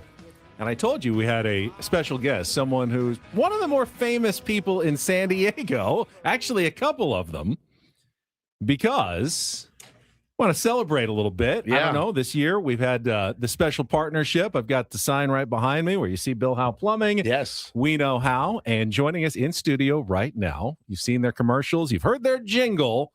Bill and Tina Howe are with us here on 97.3 The Let's Fan. go. Welcome. Awesome. Like San Diego's first couple, I That's feel right. like. This is amazing. It's our pleasure. How are you guys? Great.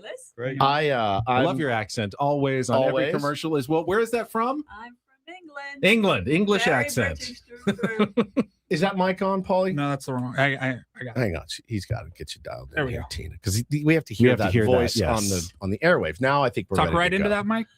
Good morning, there everyone. we go. There it is. There we go. Bill and Tina Howe in studio this morning. Thank you, number one, for investing in local radio, right? And putting up the sign and the branding and everything. Now, again, when you talk about a jingle, it's just so legendary. It's iconic. It's iconic. Everybody knows it.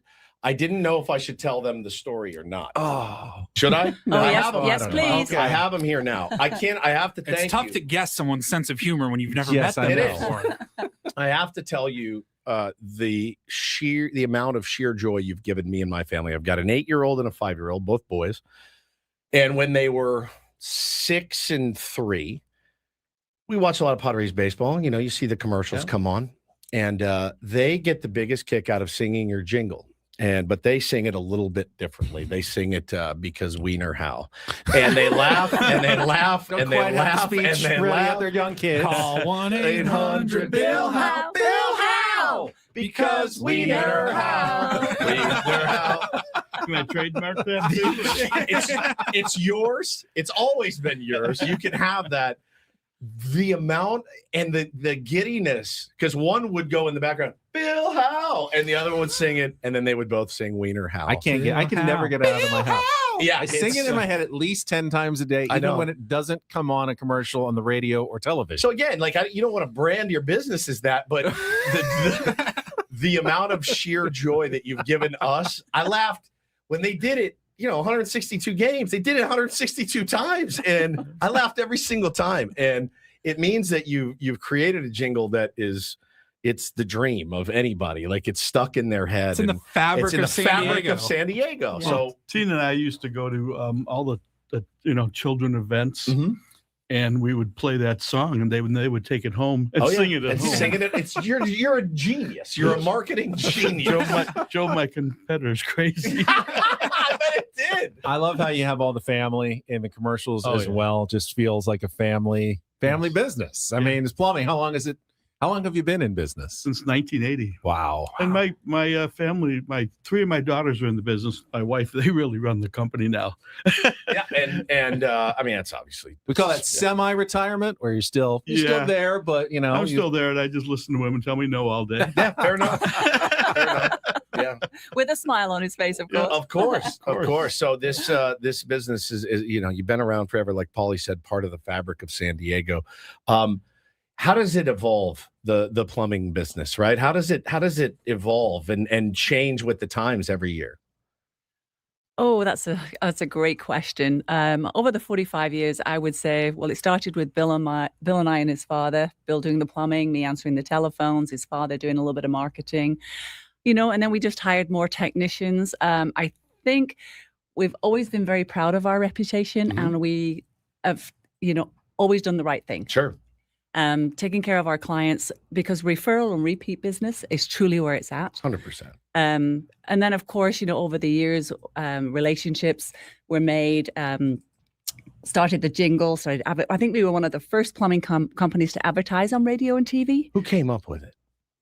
Do you remember? Yes, I do. The jingle? A man named Dan McCarthy. Ad man? No, he actually, I think he was the marketing sales president, like at Kogo 600. I think that was the first place we went. And he's the one that said, you need a jingle. Legendary. That's a legend. I met him at a barbecue. That's incredible. We need a Ben and Woods jingle is what I've realized this morning. I'm actually getting my pipes checked next week, although I hired a gastroenterologist to do it. So I've heard the process is somewhat similar. You can kind of get in there and see what's, use the camera. Use the camera. You guys do that nowadays too as well, to see what's going on, and then take care of the problem. That's too funny. I was thinking that you're going to a customer box. No, I would not. Not for that though. No, not for that one. But we just lined unless I can get a better deal. I always he would. Yeah, I don't think we'd line those pipes very well though. No. That's incredible. Sorry about Ben. He's his first colonoscopy. He's very excited. What's our next business, I guess?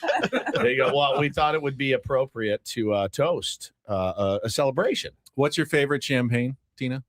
Voo. Oh, okay. Come on. Bring them on in. Come on in. Something right here. Oh, yes. Got a little toast to celebrate the Bill House Studios here at 97.3 The Fan. Crew's here. I love it. We are very excited for this relationship. So are we. Thank you so much. Pass it on down. Thank you. Here, and you get first dibs, obviously. Thank you very much. You're welcome. Pass it on down. And let's toast to what we hope will be a long and fruitful and very clean flowing relationship between Cheers. Odyssey Cheers, San Diego, gentlemen. 97.3 The Fan, and Bill House Plumbing. Cheers. One more time. Let's all sing it together. All right. Call 1-800-BILL-HOWE. Bill Howe. Because we know how. We know how. We're going to check traffic. We'll come back and we'll wrap up the Thursday edition of Ben and Woods next here on 97.3 The Fan. From the 855 Get Ross Traffic Center. Injured? Demand justice. Demand Jurowitz. 855GetRoss.com. Here's Kelly Danick. Traffic is brought to you by the California Center for the Arts Escondido Foundation. Got a couple of problems in the North County wrapping up our morning drive here. One of them is this crash on northbound 5 coastline just past Loma Santa Fe. It's over to the right shoulder, very narrow shoulder, so take it extra carefully there. Also, westbound 78 just past the 15 reports of a collision, not showing if lanes are blocked. They're back one night only. Highland Way brings their lively sounds of Sky Irish music, humor, and high-energy fun for you to soak in this St. Patrick's Day exclusively at the California Center for the Arts, Escondido. Rapid fire, fiddling, guitar, percussion, and more. Get your tickets now at artscenter.org. Wear your luck of the Irish for Highland Way at the California Center for the Arts, Escondido. I'm Kelly O'Danick with Ben and Wood, San Diego's #1 sports station, 97.3 The Fan. That champagne went down a little smoother than I thought. Well, I had a haven't rough finished morning, mine, so I thought I totally forgot. We haven't done our Throwback Thursday clip yet. We don't have to. We got a couple of minutes left because Paulie has. I don't think he's ever done this before. He has dug back beyond the archives of our show. We have played it. We played this it, but before, never as a Throwback Thursday. But it was around this time of year, apparently. Yeah, it's been years since we've played it on our show, but we don't typically play it on Throwback Thursday because it's not saved the same way because it didn't happen on our show. Do you have any idea of like the year this would have been? I think this was your 94 9 days. It was. I would say probably 14. All right, so maybe 12 years ago, around this time of year, Definitely. you guys were doing a radio contest. Yeah. You were giving out iPads. We were giving away iPads. But it wasn't just to the third caller. There was more No, it was to names. It was like the biggest fan. Oh, it was like the biggest fan. Yeah, You you called got the the name. You got 10 minutes to call in or whatever. And this 9 was an minutes and- off-air phone call that you received. You had this whole conversation off the air? Off the air. This was all They're off the air. on the tape. All right, pause. That's It's you. right- So this guy, he called back 30 minutes later, right? And I was like, Didn't make it in the 10 didn't make it in minutes. time. Yeah. So I told him, hey man, sorry. It happened all the time. Official contest rules must be observed. He would not let it go. And he kept calling me. And I finally, after about 20 minutes on the phone, is when you hear me snap. Right there on the tape. Okay. It's right there. It's exactly what I said. This is after 10 minutes. I'm not lying, dude. I'm not trying to keep an iPad from you. I'm really not. You must have said it twice. No, I only always say it once. I'm telling you. I'm telling you, dude. It's right there. It's right there. Pause. I sent. Are you really going to tell me that? I sent him audio of me saying the name or the phone number. I can't remember what he had a beef with. I said the phone number wrong, something, and he would not let it go. So I sent him the actual audio and said, "Give me your email. I'm going to send it to you, and you'll hear it. You will The hear it." exact air check. Now of what was said. I have integrity. I would never doctor audio or an email. Ever. Right? So I sent him what was said on the air. And this was dude. The first one. I only do it once. That's what you heard. The second one. Oh my God, dude. You on the horn. There's not a second one. I go right into it. No, Dad, that was not on the what we heard. Are you out of your Oh, wow, mind? was that live? Are you seriously out of your not mind? on the air. I recommend you, if you're going to say it twice, say the phone number twice. I don't say it twice, dude. I say it once. Oh my God, I did not. You're hearing what I said. You're hearing what I said. Put the other one on. There is no other one. That's it. The other one, this man, what we heard was you're on the horn. Bro, I don't give a what you heard. I'm sending you what was said. Whatever you think you heard, I don't care. Like, you're out of your mind. I give you the evidence. I'm giving you the evidence. That's what was said on the radio. That's what was said. Like, are you kidding? I gave you what I said. I didn't say it again. Hey. It seems so obvious to me now because I've heard this clip, 5 or 6 times over the years. You said a name. He had 10 minutes to call back. He didn't call, but he heard his name or he wouldn't have called at all. Correct. And my guess is now there's not as much. There's more podcasting and listening later on apps, but he may have had one of those cars that like delays it. Like if you turn the channel off and it comes back on. Have you ever seen that? No. He may have heard it later than you said it. Say And the phone he number thought he was twice. listening I don't live and say it didn't. twice, dude. He didn't hear it live, so he didn't call in 10 minutes. It's That's the harshest the word dude has ever been said It in is. human Dude. kind. Say the phone number twice. I don't say it twice, dude. Dude. I went in after the show to my boss's office and I go, hey, just so you know, this is what happened. Might get in a little bit of trouble. Might for that get in one. a little heat for it. But like again, always, did you save the relationship and you made a listener and a friend Yeah, for we're life? best friends. We went and played golf together. No, it was. I would love to run into that guy. I hope he's out there. If you're at Tier 1, we want to hear Yeah, from you it'd be tomorrow. great. Oh, that would be great. The reunion? Tomorrow, the reunion. would be elite. We are done for today. Brandon and Frank are coming up next. We got a Friday edition of Ben and Woods, a Friday tomorrow at 6 a.m. We'll talk to you then. For executive producer Paul Reindl, for Stephen Woods, I'm Ben Higgins. Have a great rest of your Thursday from all of us here at 97.3 The Fan. So long, everybody.